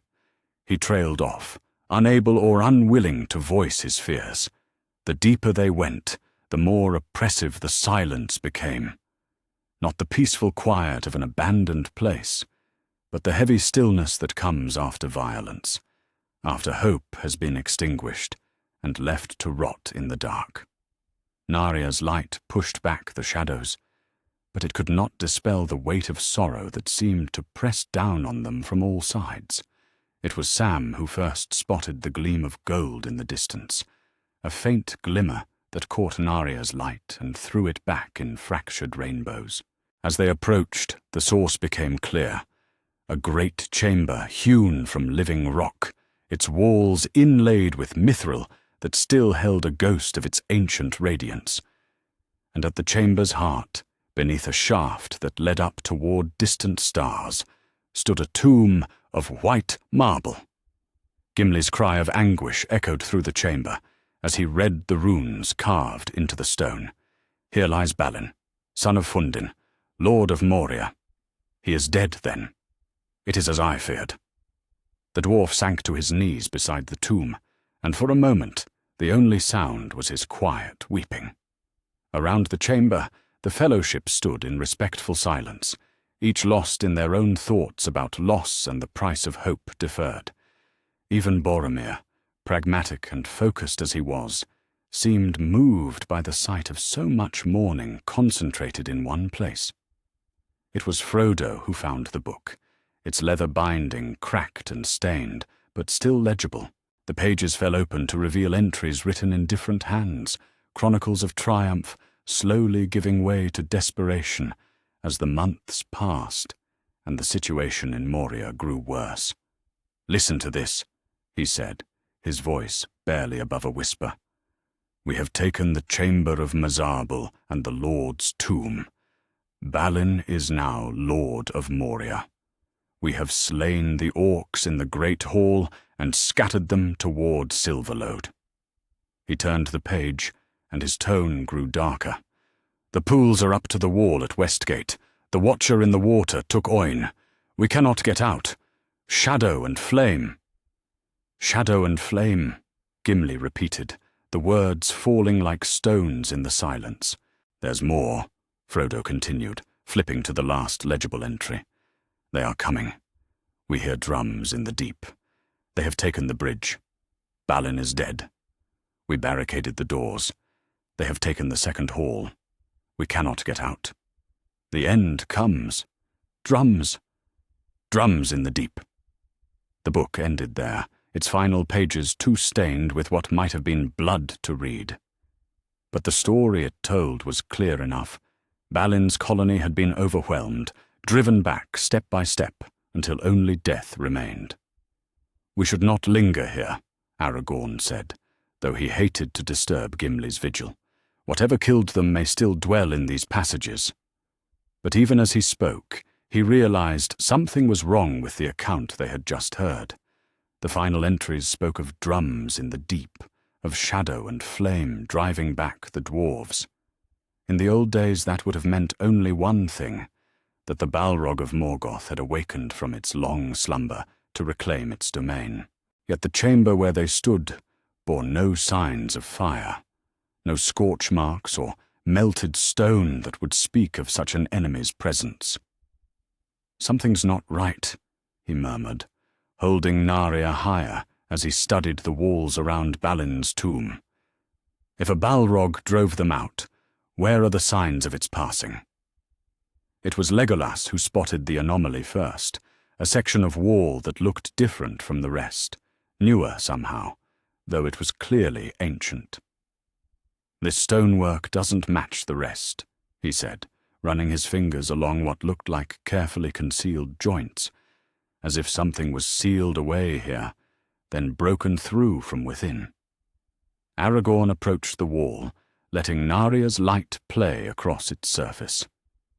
And there, carved into the stone, in letters that seemed to writhe and twist in the firelight, were words in the black speech of Mordor, a message left by whoever had broken through the ancient barriers. "What does it say?" Boromir asked, his hand moving instinctively to his sword hilt. Aragorn translated reluctantly, his voice heavy with foreboding. Here the great shadow slept. Here it was awakened. Here it was claimed for the Master. The implications hit them all at once. The Balrog had indeed awakened, just as the old tales suggested. But something else had come to Moria before them. Servants of the enemy, seeking to claim the ancient demon for their master's use. The signs were all there once you knew what to look for. The carefully excavated chambers, the ritual markings carved into stone, the absence of fire damage that would have marked a Balrog's rampage. "They took it," Gimli said, his voice hollow with horror. "Sauron's servants came here and bound the Balrog to their will. That's why there are no burn marks, no signs of battle. They didn't fight it. They enslaved it." "Which means it's still out there," Legolas added grimly, "somewhere in Middle-earth, waiting for its master's command." The thought sent a chill through all of them that had nothing to do with the mountain's cold.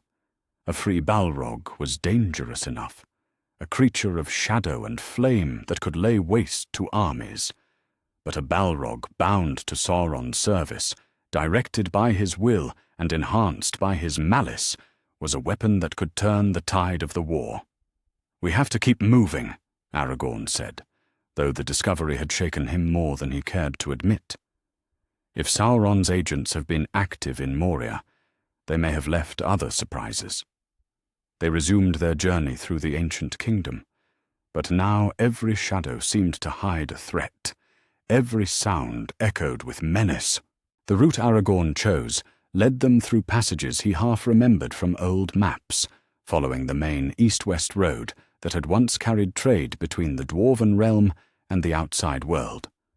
But without Gandalf's intimate knowledge of Moria's layout, he was reduced to educated guesswork, hoping that the path they followed would indeed lead them to the eastern gate.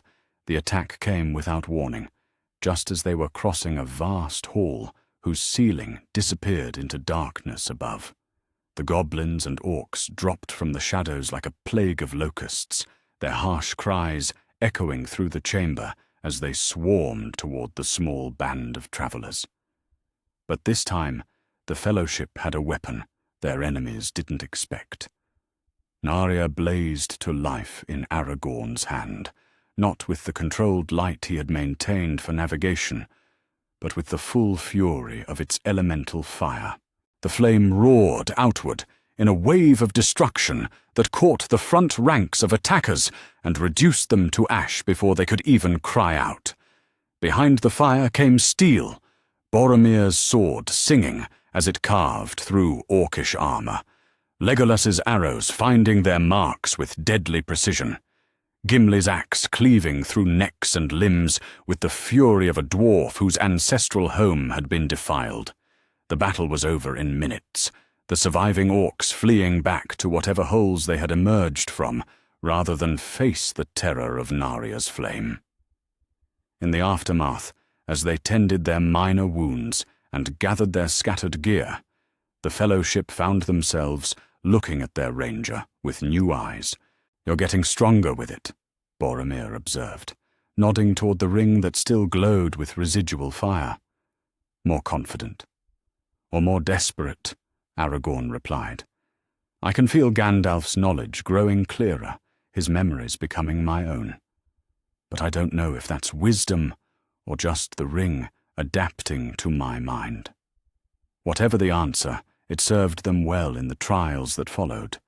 They fought their way through 2 more goblin ambushes, each time emerging victorious thanks to Naria's devastating power.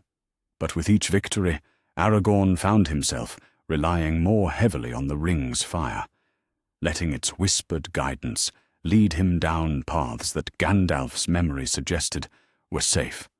By the time they reached the Eastern Gate, he wasn't sure where his own judgment ended and the ring's influence began. The bridge of Khazad-dûm lies ahead, he said, consulting the mental map that felt increasingly like someone else's knowledge. Beyond it, sunlight and the road to Lothlorien. But even as they approached the bridge, Aragorn couldn't shake the feeling that they were being watched. Something had marked their passage through Moria, taken note of the ring of power that blazed on his finger. In the distance, drums began to beat, not the panicked rhythm that had driven Balin's folk to their doom, but something slower, more purposeful, the sound of an army on the march. They crossed the bridge at a run, not stopping until they stood in sunlight on the far side of the mountain. Behind them, Moria's gates swung shut with a grinding of stone on stone, sealing whatever darkness dwelt within away from the light of day. But Aragorn knew it was too late. They had been seen, marked, measured. And somewhere in the depths they had left behind, messages were being sent, plans were being made. The enemy knew they were coming. Chapter 9. The Lady of Light's Counsel. The Malorn trees of Lothlorien wept silver tears when Galadriel learned of Gandalf's death. At least that was how it seemed to Sam as he watched the leaves shimmer and fall around them, each one catching the starlight as it drifted to the forest floor. The hobbits had seen elven magic before, the gentle enchantments of Rivendell, the timeless peace that dwelt in Elrond's halls. But this was different. This was power given form by grief, beauty shaped by loss into something that cut straight to the heart. The Lady of the Wood stood before them on her hill, terrible and beautiful in her sorrow. Where Elrond had wept quietly for his lost friend, Galadriel's grief was like a storm barely contained, power that made the very air around her sing with tension. In her hands, Nenya blazed with light that seemed to come from the stars themselves, and when she spoke, her voice carried the weight of ages.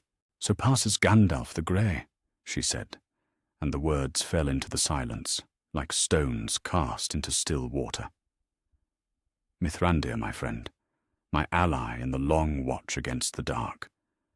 3,000 years we have walked this world together, and now I must learn to walk it alone.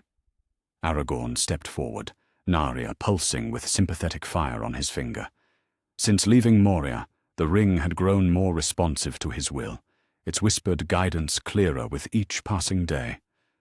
But here in Lothlorien, in the presence of Nenya's power, he could feel the echo of Gandalf's memories stirring like something waking from deep sleep. "My lady," he began, but she silenced him with a gesture. "I know what you would say, heir of Isildur, that his death was not in vain, that his sacrifice served a purpose greater than any one life. And perhaps you are right. Perhaps in time we will see the wisdom in what has been lost." She turned her gaze upon each member of the fellowship in turn, and under that ancient scrutiny they felt themselves measured and weighed. "But today I mourn for a friend, whose wisdom I will never hear again, whose counsel I have relied upon since the elder days." They remained in Lothlorien for a month, and in that time Galadriel did something she had never done in all the long years of her exile. She stepped down from her hill and walked among mortals as their guide. I have kept myself apart too long, she explained to Aragorn as they walked among the Malorn groves, the golden leaves whispering secrets overhead. Content to guard my realm, while others faced the darkness beyond its borders. But with Mithrandir gone, that luxury is ended. The war that comes will require all our strength, even mine. It was a revelation that shook the very foundations of how the Fellowship understood their quest. Galadriel was one of the mightiest of the Eldar still dwelling in Middle-earth, older than the moon, keeper of one of the 3 rings, and blessed with power that could hold back the very march of time itself. If she was abandoning her long neutrality, if she was willing to take direct action in the war against the Shadow. "What would you have us do?" Boromir asked during one of their evening councils. The captain of Gondor had been deeply affected by their time in the Golden Wood, his usual pragmatism softened by exposure to beauty that transcended any earthly kingdom. "You speak of choices forced upon us, of paths we must walk now that we could not walk before. What choices? What paths?" In answer, Galadriel led them to her mirror, the silver basin that had shown visions to the wise and curious for countless years. But when she filled it with water and bade them look within, the images that danced on its surface were unlike anything any of them had expected. They saw Gandalf as he might have been, not fallen at Weathertop, but alive, and leading them through trials yet to come. They watched him guide them past the Balrog in Moria, saw him return as Gandalf the White to rally the forces of light at their darkest hour. In vision after vision, they witnessed the future that had died with him on that wind-swept hill, a future where hope burned brighter, and the path forward seemed clear. "This is what we have lost," Galadriel said softly. "Not just a friend, not just a guide, but the future he would have shaped with his wisdom and power. The path ahead is darker now, more uncertain, and we must find new ways to kindle the light." But the mirror showed them something else as well, glimpses of what might yet be achieved through different means. They saw Aragorn crowned as king, but not in the distant future Gandalf had envisioned. They saw armies of elves marching to war, led by commanders who had kept aloof from mortal conflicts for centuries. They saw the very foundations of Middle-earth's power structures shifting in response to the void left by the wizard's death. "You see now why I can no longer remain apart," Galadriel continued. "The future hangs on choices that cannot be delayed, actions that cannot be left to others. The ring must still be destroyed. That much has not changed.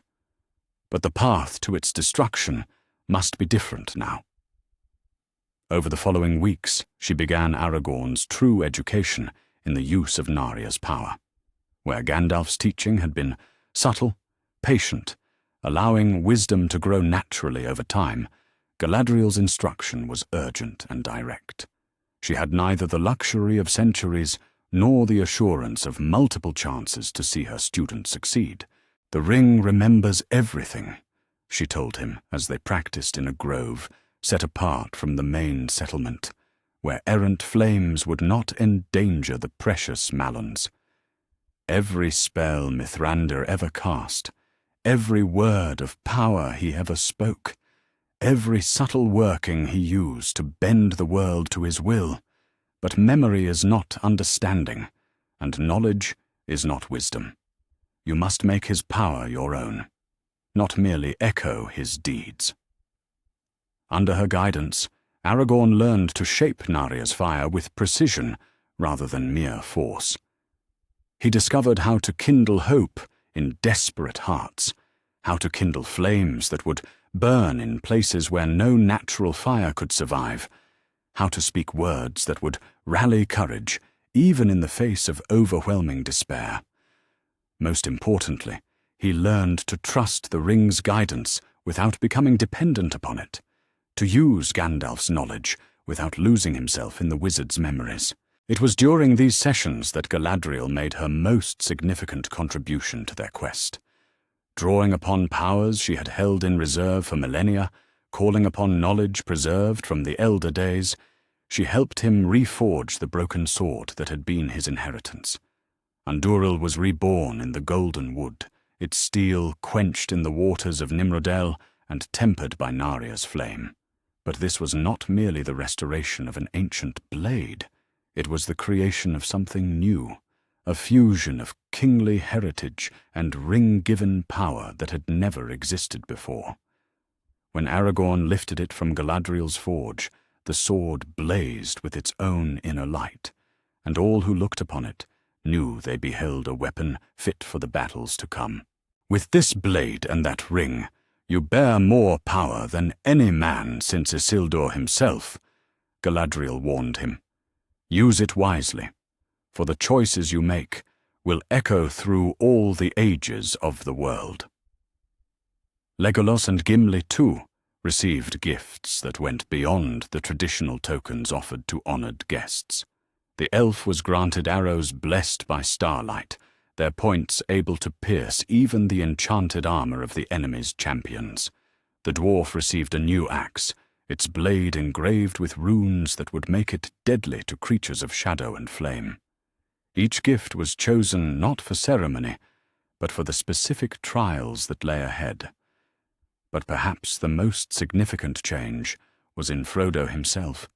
The ring-bearer had been haunted by what he had witnessed at Weathertop, burdened by guilt over Gandalf's sacrifice and uncertainty about his ability to complete the quest.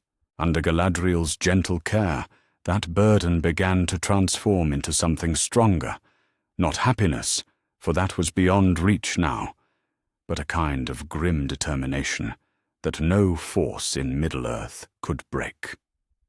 You blame yourself for his death, she said to him during one of their private conversations. You believe that if you had been braver, wiser, stronger, he might yet live. Shouldn't I? Frodo replied. If I hadn't put on the ring, if I hadn't drawn their attention, then you would both be dead, and the ring would be in the enemy's hands, Galadriel said firmly. Mithrandir knew the risks when he chose to stand against 9 Nazgûl. He made that choice freely, willingly, because he understood what would be lost if you fell. Do not dishonor his sacrifice by believing it was meaningless. She showed him, too, glimpses in the mirror, visions of what failure would bring, dark forests where no bird sang, cities reduced to ash and ruin, the very light going out of the world as Sauron's dominion spread across all the lands of Middle-earth. But she also showed him the moments of choice that lay ahead, the places where his courage and determination would make the difference between victory and defeat. The path is darker now than it was, she admitted. Harder, more dangerous, with less certainty of success. But it is not hopeless. Light can still triumph over shadow if those who bear it have the strength to carry it to the end. When the time came for departure, Galadriel sent them forth with more than just her blessing. She gave them boats that would not sink in treacherous waters, cloaks that would turn aside both blade and arrow, and provisions that would sustain them far longer than their small quantity suggested. But most importantly, she gave them a new understanding of their mission. You go not as you came, she told them, as they prepared to leave the Golden Wood behind. When you entered Lothlorien, you were the Fellowship of the Ring, 9 companions bound together by hope and Mithrandir's wisdom. Now you go forth as something else, champions of the light, bearers of power, warriors in a conflict that will determine the fate of all who draw breath in Middle-earth. She embraced each of them in turn, and to each she whispered words of encouragement meant for their ears alone. To Sam she spoke of gardens that would bloom again when the war was won. To Merry and Pippin, she promised that their courage would grow to match their hearts. To Boromir, she offered reassurance that Gondor's glory would not fade if good men stood ready to defend it. To Aragorn, last of all, she gave the heaviest burden and the greatest hope. "You go now in Mithrandir's place," she said, pressing Naria's flame against the newly reforged Anduril. "You bear his ring, his power, his responsibility to kindle hope in dark places. But you are not him, and you must not try to be. Be yourself, heir of Isildur. Be the king your people need, the leader this age demands. The fire that burns within you is your own now, not an echo of another's light." As their boats slipped away from the shores of Lothlorien, the Fellowship looked back to see Galadriel standing among the Malon trees, Nenya blazing on her finger like a star brought down to earth. She raised her hand in farewell, and for a moment they thought they saw another figure beside her, tall and grey, leaning on a staff that gleamed with silver fire. But it was only starlight on the water, only memory playing tricks in the gathering dusk. Gandalf was gone, and they must learn to face what came next without him. Yet as they turned their faces toward the river that would carry them toward whatever fate awaited, they carried with them something new. Not the desperate hope that had sustained them before, but a deeper understanding of what they fought for, and why their struggle mattered. The Fellowship that left Lothlorien was not the same company that had entered it. They were harder now, tempered by loss and strengthened by new purpose. The future remained uncertain, the path ahead fraught with peril beyond imagining. But they were no longer walking it alone. In their hearts burned the light of Lothlorien, and in their hands they carried weapons blessed by the Lady of the Wood herself. Whatever darkness lay ahead, they would meet it not as lost wanderers, but as champions of the light, and that perhaps would make all the difference. Chapter 10. The Breaking of the Fellowship. The boats of Lothlorien cut through the waters of Anduin like silver knives through dark silk, carrying them steadily southward toward a destiny none of them could foresee. For 10 days they traveled in relative peace, the river's strong current bearing them away from the Golden Wood and toward the choices that would define the final stage of their quest. But peace, like all precious things in those dark days, was not meant to last. Boromir sat in the lead boat, his eyes fixed on the eastern shore, where Rohan's grasslands stretched away toward the distant peaks of the Misty Mountains. But Aragorn, watching him from the second boat, could see that the captain's attention was not on the landscape. Instead, his gaze kept drifting back to where Frodo sat in the stern, the ring hanging heavy around his neck, and then to Aragorn's left hand, where Narya pulsed with barely contained fire. The corruption had been building for weeks, ever since they'd left Rivendell.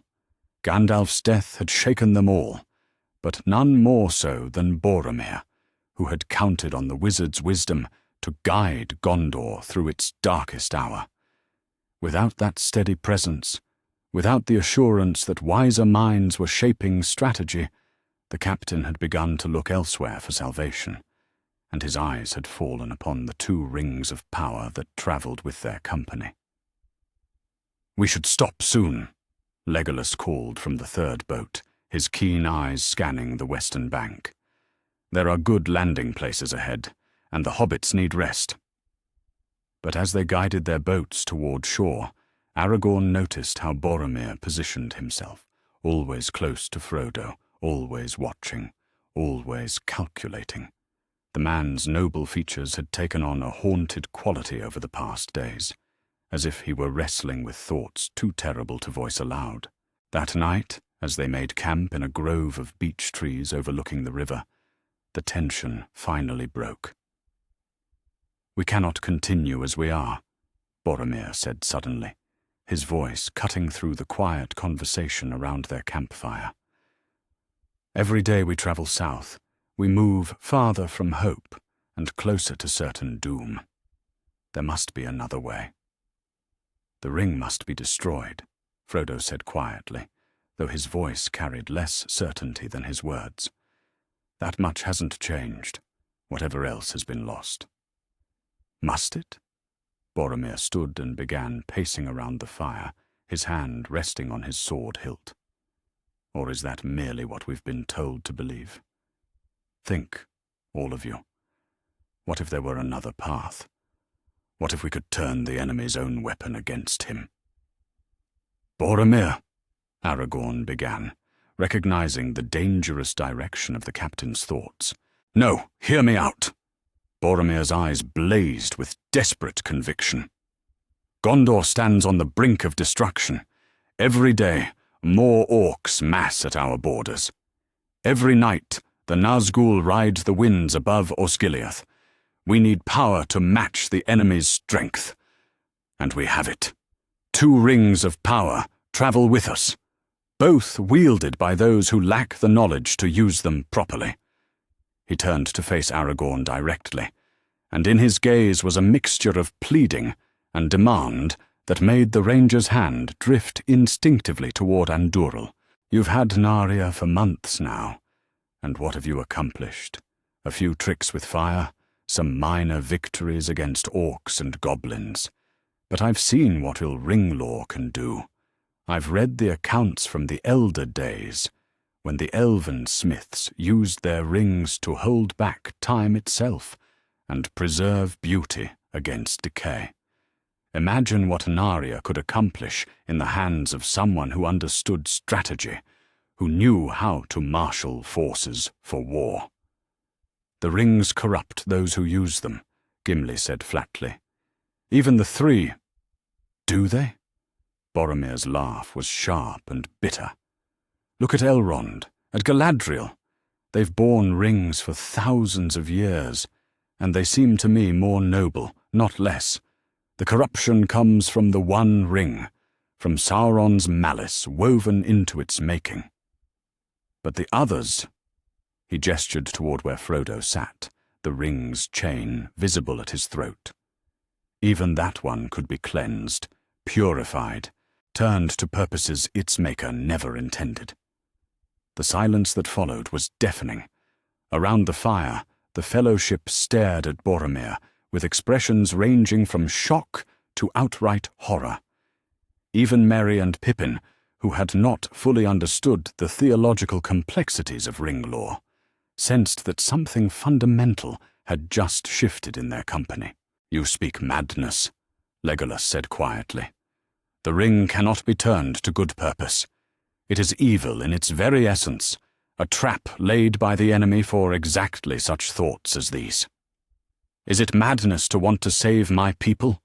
Boromir shot back. Is it madness to see salvation within reach and refuse to grasp it? Gondor has bled for 1,000 years, holding the line against the darkness, while others sat safely in their hidden realms. Now, when we have the chance to end that threat forever. By becoming the very thing we fight against, Aragorn said, rising to his feet. Boromir, you have been a good friend and a loyal companion. But you speak of things you do not understand. The ring's whispers. Don't lecture me about whispers, Boromir snarled, his hand closing around his sword hilt. You think I don't know the difference between temptation and necessity? I've held the enemy at bay while you wandered the wild roads, playing at being a king. I've seen what happens when good men die for lack of the power to save them. And now you would cast away the only tools that might turn this war in our favor? The confrontation might have escalated then and there, but Sam's quiet voice cut through the tension like a knife through silk. Mr. Frodo, he said, his eyes fixed on something none of the rest of them could see. Mr. Frodo, you need to get up. Now. The ring-bearer's face had gone pale as parchment, and his hand was pressed to his chest where the ring lay hidden. "They're coming," he whispered. "I can feel them on the wind. The 9 riding hard from the north. They've found our trail." The argument died, as if it had never been. Whatever divisions might exist within the Fellowship, the approach of the Nazgûl united them in immediate purpose. They broke camp quickly, loading their boats and pushing off into the river's current as the first distant cries echoed across the water behind them. But the seeds of discord had been planted, and over the next several days, as they raced southward with their enemies in pursuit, those seeds began to sprout. Boromir grew more withdrawn, more bitter, speaking only when directly addressed, and spending long hours staring at Frodo with an intensity that made the hobbit increasingly uncomfortable. When they camped, he positioned himself always between the ring-bearer and any potential escape route. When they travelled, he manoeuvred his boat to stay close to Frodo's, ostensibly for protection, but with a possessiveness that made Aragorn's hand never stray far from his sword hilt. The breaking point came at Amon Hen, the Hill of Sight, where they stopped to scout their path forward and plan their next moves. It was there, among the ancient stones where kings had once looked out over their realm, that Boromir finally succumbed to the whispers that had been growing stronger in his mind. He found Frodo alone at the summit, staring out over the river toward the distant smudge that marked the borders of Mordor. The hobbit turned as he approached, and Boromir saw in his eyes the same bone-deep weariness that he felt in his own soul. "You cannot do this alone," he said without preamble. "The ring is too heavy a burden for any one person to bear. Let me help you. Let me take some of that weight." "Boromir." Frodo's voice was gentle but firm. "We've had this conversation. The ring is the key to everything." Boromir stepped closer, his voice rising with desperate passion. "Don't you see? We don't have to walk into Mordor like lambs to slaughter. We could turn this around, make the enemy fear us for once. Give me the ring, Frodo. Give me that and Aragorn's ring, and I'll show you what Gondor can accomplish when it has the tools to match its courage." "No." Frodo backed away, his hand moving instinctively toward the ring's chain. "I won't let you destroy yourself for the sake of good intentions." "Destroy myself?" Boromir's laugh was wild, unhinged. "I'm trying to save myself, save all of us. Can't you understand? Without power, we're nothing but insects to be crushed beneath the enemy's heel. But with the rings..." His hand shot out, grasping for the chain around Frodo's neck. The hobbit stumbled backward, pulling the ring free from its hiding place. For a moment, it caught the sunlight and blazed like a star, beautiful and terrible in its perfect golden simplicity. And in that moment, Boromir's control finally snapped completely. He lunged forward with the desperate strength of a drowning man reaching for a rope.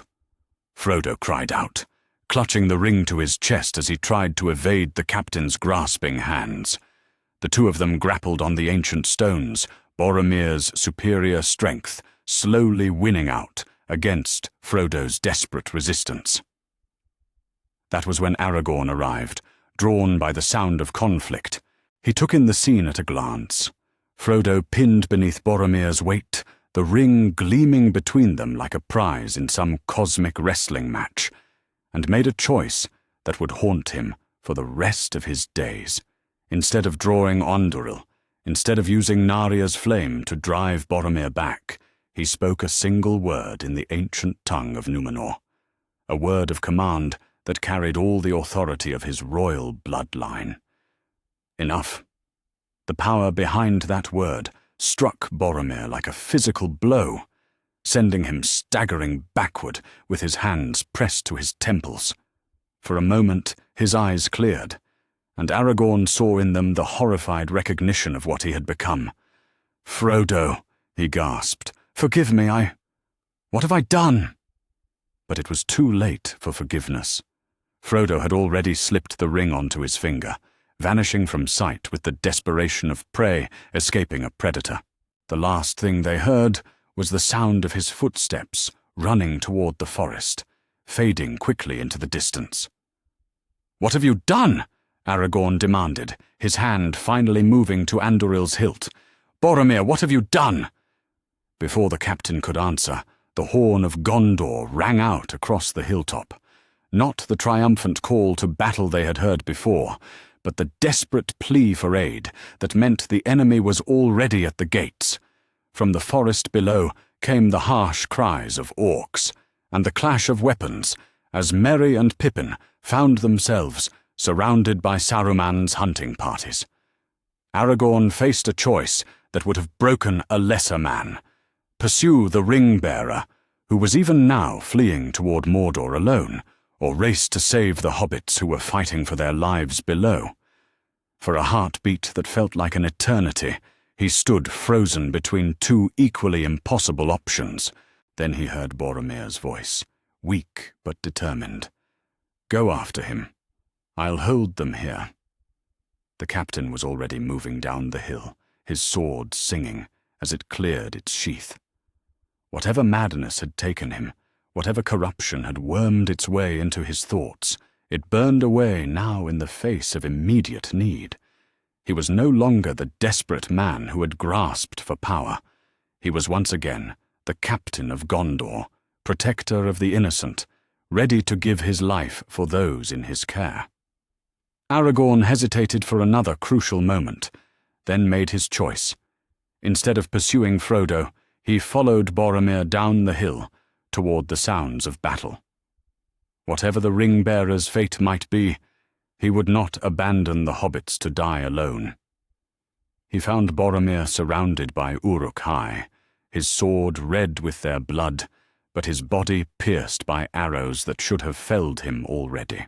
Beside him, Merry and Pippin fought with the desperate courage of cornered animals, their small swords flashing as they tried to protect their fallen friend. The battle that followed was brief but brutal. Aragorn and Boromir, fighting side by side one last time, carved through the orc ranks like reapers in a wheat field. Narya blazed on Aragorn's finger, while Anduril sang its song of vengeance.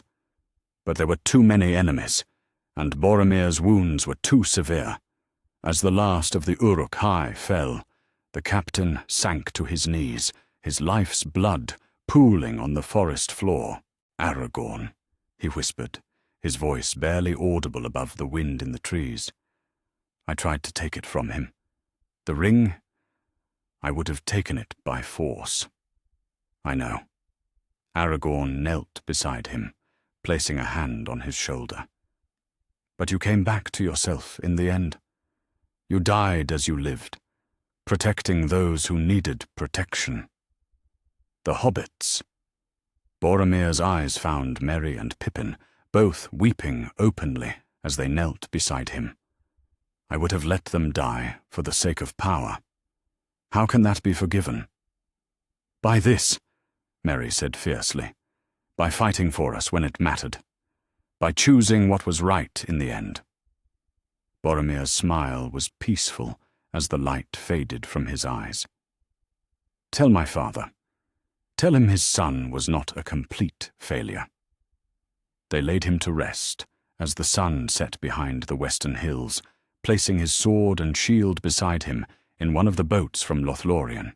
As they watched the current carry him toward the falls of Rauros, Aragorn felt the weight of leadership settle fully onto his shoulders. The fellowship was broken, scattered to the four winds by grief and betrayal and the simple weight of too much sorrow. "What do we do now?" Pippin asked, his young voice thick with tears. Aragorn looked north toward where Frodo and Sam were, even now beginning their desperate journey toward Mordor, then south toward where an army was gathering to march on Gondor, then finally toward Merry and Pippin, two small figures who had placed their trust in him despite every failure. "We hunt orcs," he said simply. "We track the ones who took you, and we make them pay for every moment of fear they caused. And then we do whatever we can to make sure Boromir's sacrifice wasn't in vain." The Fellowship of the Ring was ended. In its place stood the beginning of something new. Not 9 walkers united in hope, but scattered companions driven by duty and love and the knowledge that in the darkness ahead, every choice would matter. Somewhere to the east, 2 hobbits walked alone toward the heart of the enemy's realm, guided only by their friendship and a dim red glow that might have been the last echo of Narya's flame. Somewhere to the west, a king learned what it meant to bear the weight of others' hopes without the certainty of victory. And in between, the world held its breath, waiting to see which path would prove stronger in the end, the road of power and domination, or the road of love and sacrifice. The breaking had come, as it always does, from within. But perhaps, in time, the fragments would prove stronger than the whole had ever been. Chapter 11. 2 paths diverged. The Emin Muil was a maze of stone and shadow, and somewhere in its twisted paths, 2 hobbits learned what it meant to walk alone in the wild. Sam kept close to Frodo as they picked their way across the broken landscape, both of them acutely aware of how exposed they were on the grey rock faces. Without Aragorn's guidance, without Legolas's keen eyes to spot danger from afar, every shadow might hide an orc patrol. Every distant cry might herald their discovery by the enemy's forces. But they were not entirely without help. In Frodo's pocket, wrapped in cloth from Lothlorien, a small ember of Narya's flame burned steadily, a gift from Aragorn given in those final moments at Amon Hen, when the ranger had realized that the ring-bearer would need some protection on the dark road ahead. "It's not much," Frodo murmured, pulling out the cloth-wrapped spark to study its faint glow. "But it's warm, and it seems to know which way to go." Indeed, the ember pulsed with gentle light whenever they turned toward the southeast, toward the distant peaks that marked the borders of Mordor. Not enough to reveal their position to watching eyes, but sufficient to guide their steps when the path became unclear. They had been traveling for 3 days when they first heard the voice behind them, a whispered conversation that seemed to come from the rocks themselves. "Nasty, tricksy hobbits," the voice hissed. "Sneaking, creeping. Where are they going, precious? What has they got in their pocketses?" Frodo's hand went instinctively to the ring, while Sam hefted the pot he had been carrying and looked around for the source of the sound. They found him at last, crouched in a crevice between 2 weathered boulders, a creature that might once have been a hobbit, but had been twisted by years of darkness into something barely recognizable. "Sméagol," Frodo said quietly, recognizing the wretched figure from descriptions he had heard in Rivendell. "Gollum."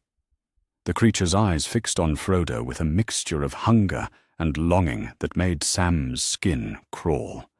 But when Frodo shifted position, causing the ember in his pocket to flare slightly, Gollum recoiled with a cry of pain and terror. "Fires! Nasty burning fires!" he wailed, pressing himself back against the rock face. "What has it got, precious? What makes the terrible light?" "Nothing that concerns you," Sam said firmly, stepping protectively in front of Frodo. "Be off with you, you miserable creature. We've nothing you want." But Gollum's gaze had sharpened, and despite his fear of the light, he crept closer, drawn by something he could sense, but not understand. "Liar, sweet liar. It has the precious. Yes, it does. We can smell it, we can feel it calling to us across the long years. Give it back. Give us back our precious." "No," Frodo said, and there was steel in his voice that hadn't been there before his ordeal at Weathertop. "But I might be willing to let you help us." What followed was a negotiation, unlike anything Gandalf might have attempted. The wizard would have relied on wisdom and authority to bind Gollum to his service, using words of power and the weight of ancient oaths. Frodo had only his own determination, and the strange effect that Naria's ember seemed to have on the creature. For Gollum was terrified of the flame, yes, but he was also fascinated by it. The ember called to some deep part of his memory. Some fragment of what he had been before the ring twisted him into his current form, and slowly, carefully, Frodo began to use that fascination to forge an unlikely alliance. "You can guide us," he said, holding the ember where Gollum could see its glow without being burned by its proximity. "Show us the safe paths toward the Black Land, and the light will protect us all from the creatures that hunt in these hills." "Trixie," Gollum whispered, but his eyes never left the gentle fire that danced in Frodo's palm. "Wants to use poor Sméagol. Yes, precious. But what if the light keeps the Black Riders away? What if it hides us from the Great Eye?" It was a hope born of desperation, but over the following days it proved to be well-founded. With Gollum as their guide and Naria's ember to mask their presence from searching minds, they made better progress than either hobbit had dared hope. The wretched creature led them through paths that avoided the main orc patrols, showed them hidden springs where they could refill their water bottles, even caught fish from the muddy pools that dotted the landscape. But the strangest thing of all was what happened when the ring and the ember were in close proximity. Frodo first noticed it on their 5th day together, when exhaustion forced him to rest with both artifacts in his lap. The ring, usually cold and heavy around his neck, seemed to grow warm in the ember's presence, not with the heat of corruption, but with something that might almost have been friendship. "They remember each other," he said to Sam during one of their brief rest stops. "The ring and Naria, I mean. They were made in the same halls, by the same hands. There's a kinship between them that the One Ring's corruption can't entirely destroy." Sam nodded thoughtfully, watching Gollum crouch nearby, torn between his desire to flee the ember's light and his compulsion to stay close to the ring. "Maybe that's why old Slinker there hasn't tried to murder us in our sleep. The light keeps the worst of his madness at bay."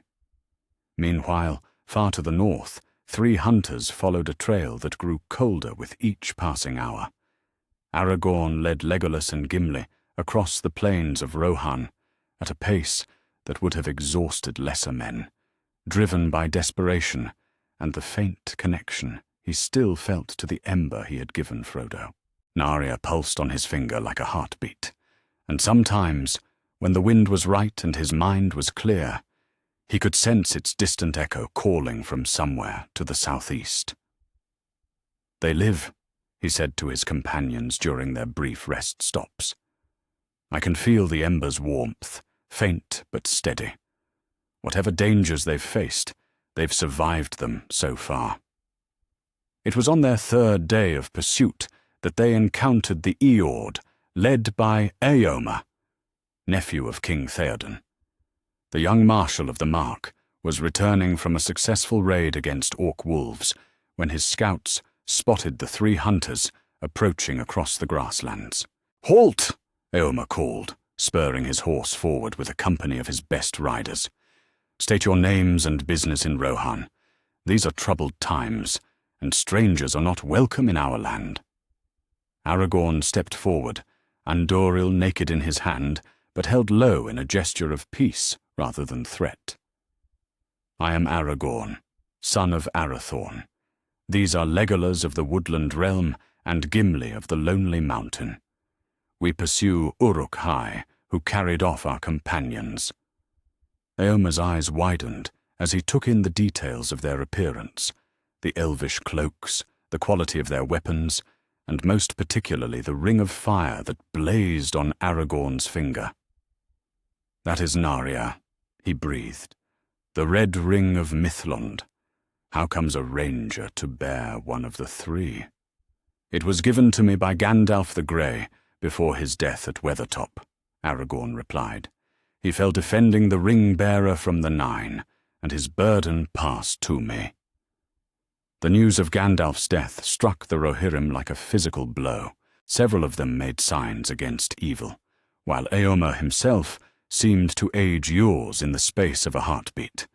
The wizard had been a friend to Rohan, a counselor to their kings, and a beacon of hope in the growing darkness. "This is ill news indeed," the marshal said heavily.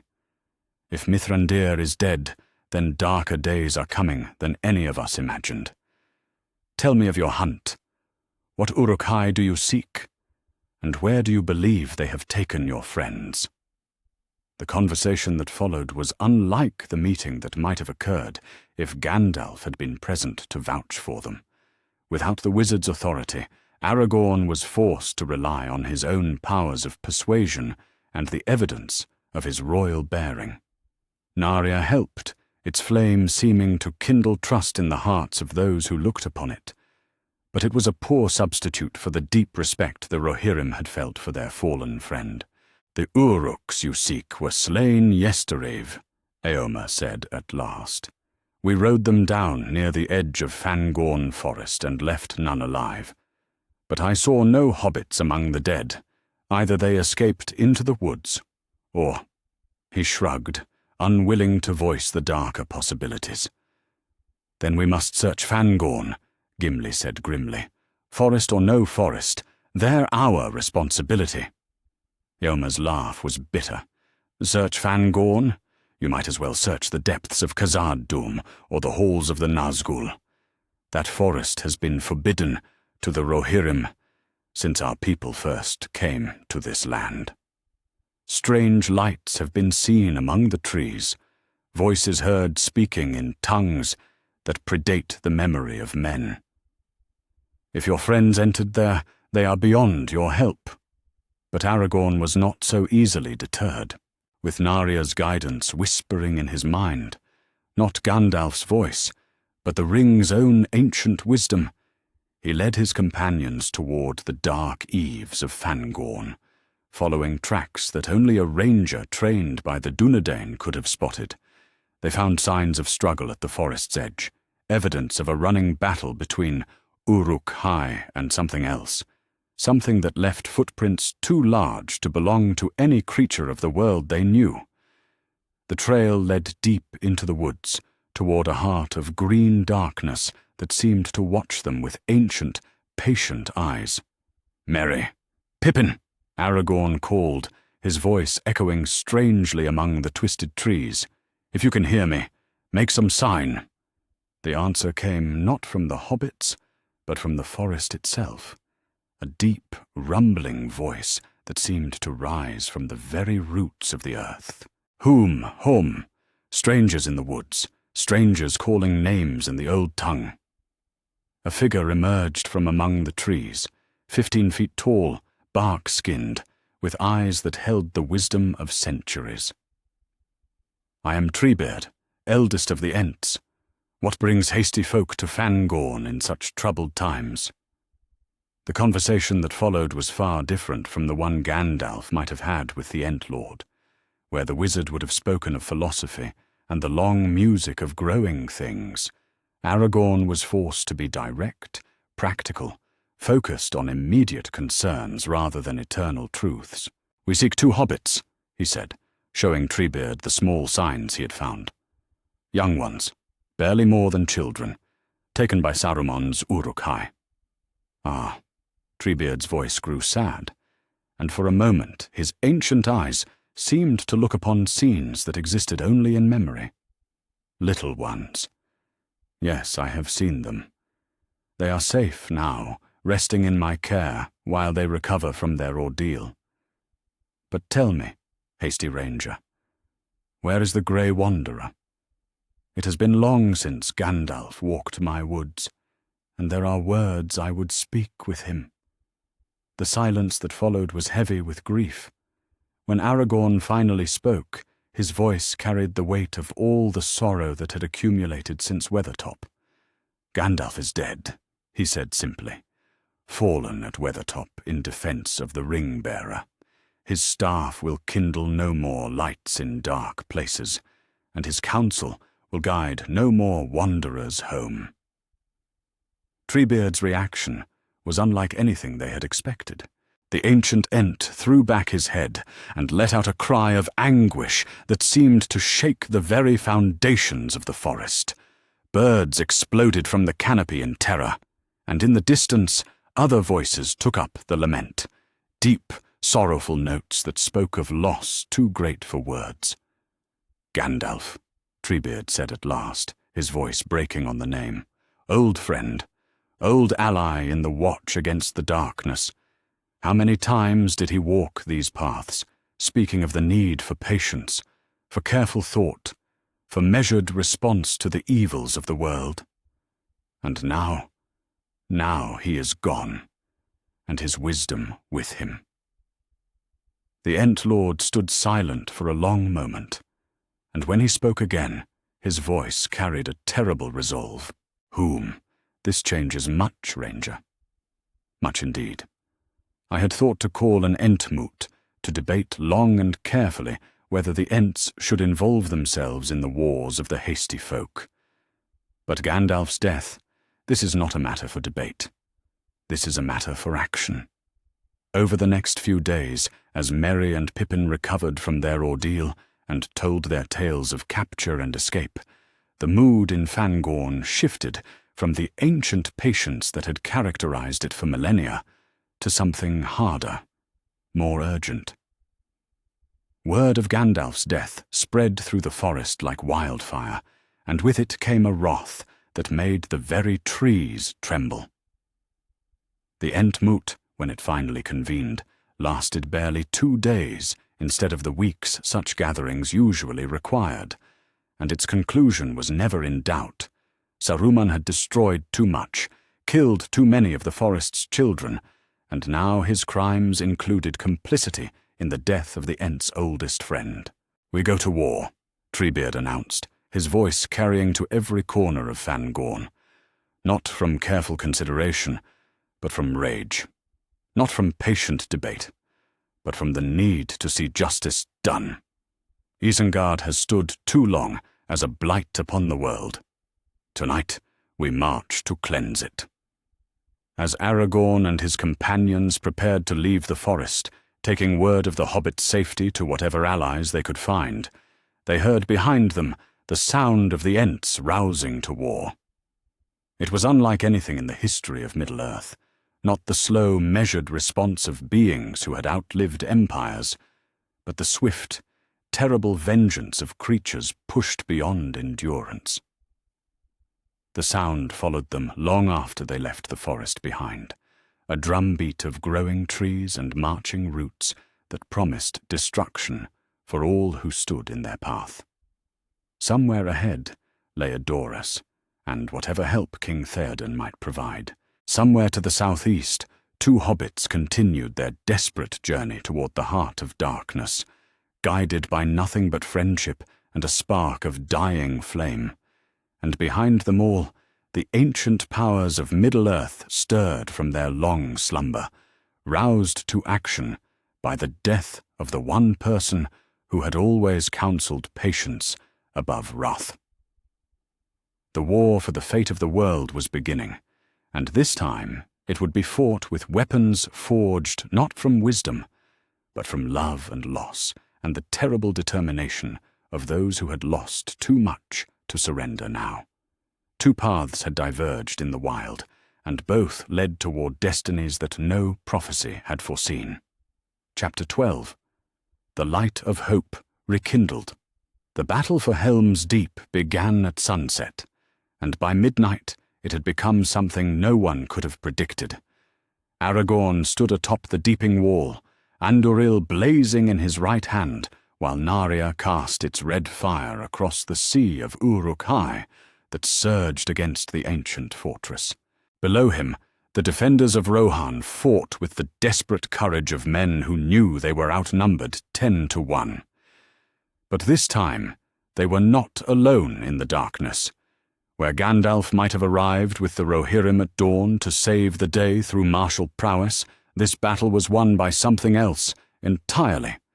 The power of a ring of fire wielded by a king who had finally learned to accept his destiny. "For the Shire!" Aragorn cried, raising Narya high above his head. "For Rohan! For Gandalf!" The flame that erupted from the ring was unlike anything the defenders had ever seen. It rolled across the battlefield like a tide of liquid light, consuming ladders and siege towers, turning orc arrows to ash before they could find their targets. But more than that, it kindled something in the hearts of those who fought beneath its radiance. Hope, where there had been despair.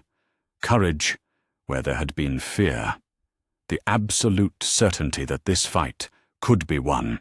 King Theoden, standing beside Aragorn on the wall, felt 30 years fall away from his shoulders as the fire washed over him. "By the valor," he breathed. "Is this how it feels to fight alongside the Eldar? Is this what our ancestors knew in the Elder days?" "This is what Gandalf died to give us," Aragorn replied, his voice carrying clearly over the chaos of battle. "The chance to kindle our own light in the darkness." By dawn, the siege was broken. Isengard's armies lay scattered across the field, those who could still walk fleeing in disorder toward whatever refuge they could find. But the victory had cost them. Many good men lay still upon the walls, and the ancient stones of Helm's Deep bore scars that would never fully heal. It was there, amid the carnage of victory, that Aragorn finally understood the weight of the crown that waited for him. Not the burden Gandalf had spoken of, duty and sacrifice tempered by wisdom, but something harder and more immediate. He was no longer the ranger who wandered the wild roads, no longer the heir who might someday claim his birthright. He was Elessar, king of Gondor and Arnor, bearer of Narya, leader of the free peoples in their darkest hour. "The road goes ever on," he murmured, echoing words Gandalf had once spoken. "But we choose which path to take."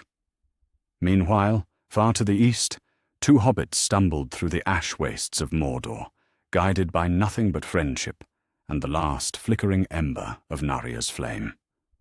The journey from the Black Gate had taken every ounce of their strength, and more besides. Gollum had led them through paths that twisted and turned, through regions where no living thing should walk, always staying just ahead of the orc patrols that swept the land in search of intruders. But as they drew closer to Mount Doom, as the ember in Frodo's pocket grew brighter in response to the approaching fires, their guide's behavior had grown increasingly erratic. "Tricksy hobbits," he muttered, as they crept along a ridge overlooking the Sammath Naur. "Come so far, suffered so much, all for the nasty burning ring. But Sméagol knows, yes, precious, knows what they mean to do. Going to hurt the precious, going to cast it into the fire." "That's the idea," Sam said grimly, helping Frodo negotiate a particularly treacherous stretch of volcanic stone. "Been the idea all along, hasn't it?" But Gollum's eyes were fixed on the ember that pulsed in Frodo's hand, and in them was a mixture of desire and terror that made Sam's blood run cold. The wretched creature had followed them this far, had endured the pain of Narya's proximity, because he hoped that somehow, in the end, he might reclaim what had been taken from him. Now, with the moment of decision approaching, that hope was crystallizing into desperate action. "No!" he screamed, launching himself at Frodo with claws extended. "Won't let them destroy it! Won't let them hurt the precious!" The struggle that followed was brief but vicious. Frodo, weakened by the ring's weight and the long journey, was no match for Gollum's desperate strength. But as the creature's teeth closed on his finger, as the ring came free in a spray of blood and fell toward the lava below. Something unexpected happened. The ember of Narya flared to life in Sam's hand, not the gentle guidance it had provided throughout their journey, but a blazing star of pure creation. And in that moment of crisis, the two rings recognized each other across the ages. They had been made in the same halls, by the same hands, as gifts to preserve beauty and kindle hope. For just an instant, that original purpose reasserted itself over all the corruption that had followed. The ring of power did not fall into the lava to be destroyed by mere physical force. Instead, it hung suspended in mid-air, caught in the interaction between Narya's flame and the fires of Mount Doom. And in that suspension, something impossible happened. The darkness that Sauron had woven into its making began to unravel, burned away by the pure light of creation. "Sam," Frodo whispered, clutching his maimed hand to his chest. "Do you see? It's working. Narya's not just destroying the ring, it's cleansing it." The process was terrible to watch.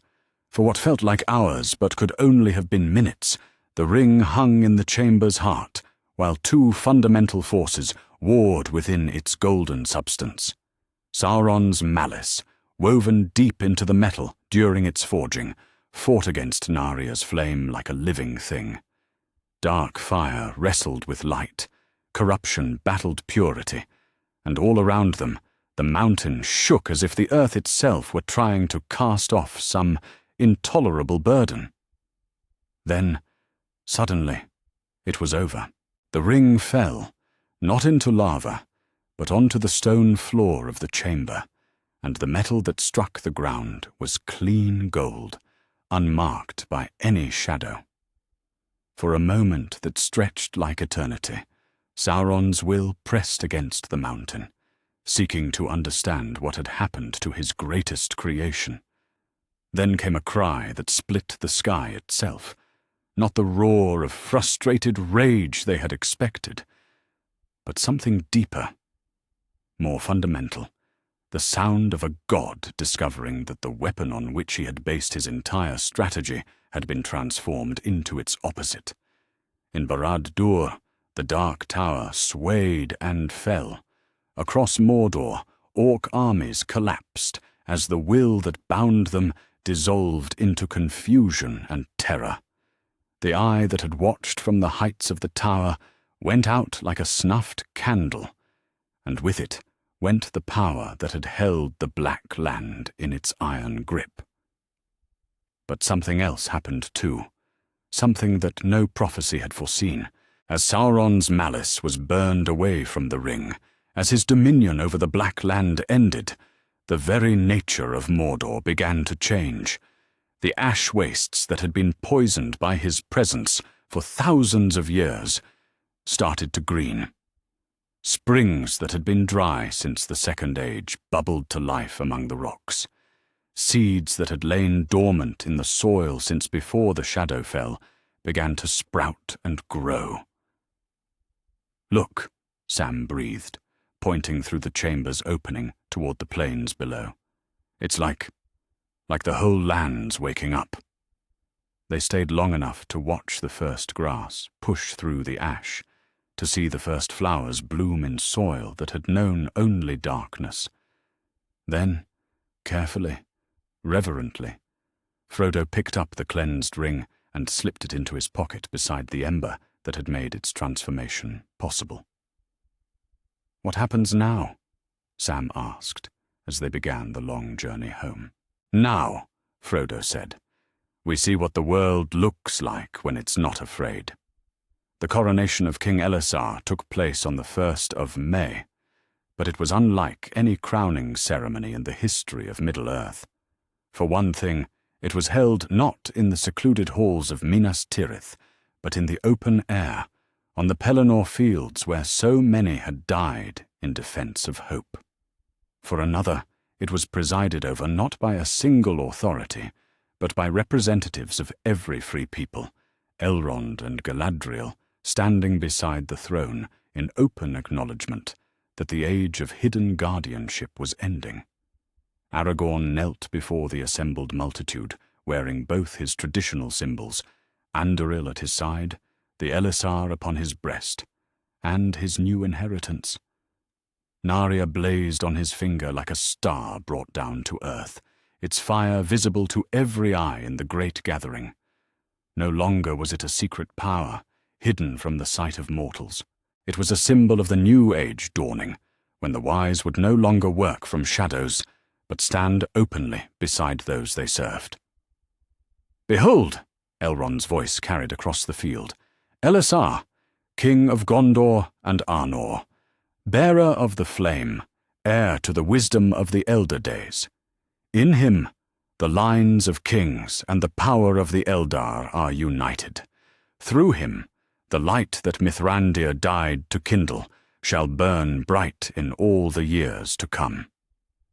Galadriel stepped forward, Nenya gleaming on her finger, and placed a simple circlet of mithril upon Aragorn's brow. "Rule well, King of the West," she said, "and remember always that power shared is power strengthened." The celebration that followed lasted for 7 days and 7 nights, but even in the midst of joy, those who had known Gandalf felt his absence like a wound. There should have been grey robes among the white, should have been pipe smoke and laughter and stories of adventures in far-off lands.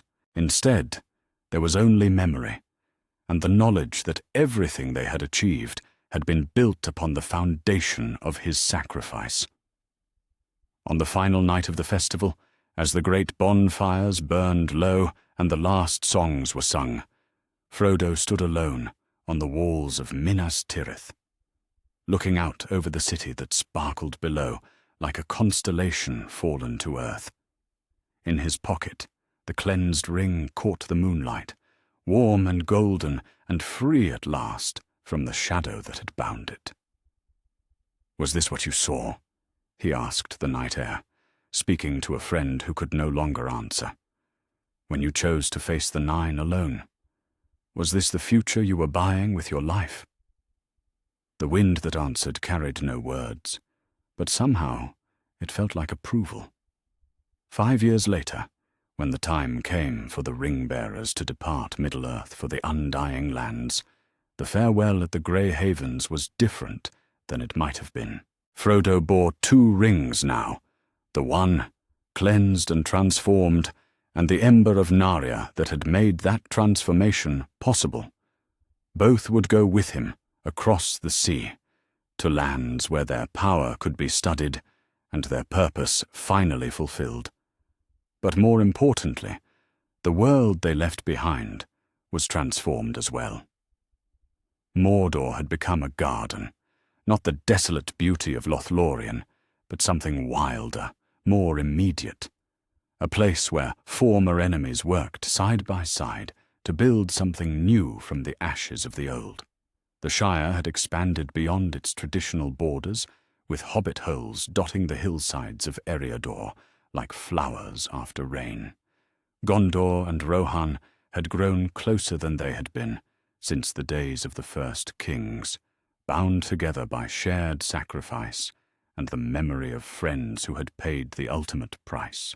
"It's not the world we expected to build," Aragorn said, as he stood beside the ship that would carry the ring-bearers away, "but it's the world we were given to build, and I think it would have made him proud." Sam, who had chosen to stay behind and see his own garden bloom, nodded through his tears. He always said the important thing wasn't the destination. It was making sure you walked the path with good companions. And we had the best. As the ship disappeared into the morning mist, those left behind turned back toward a world that was changed in ways both small and profound. Magic was no longer hidden. It walked openly in the councils of kings, flowed through the hands of healers, kindled in the forges where new things were made to serve new purposes. The Free Peoples had learned to share their wisdom rather than hoard it, to build bridges rather than walls. It was not the age of kings that the old prophecies had foretold. It was something richer, more complex, an age of fellowship, where the bonds between peoples proved stronger than the ambitions of any single ruler.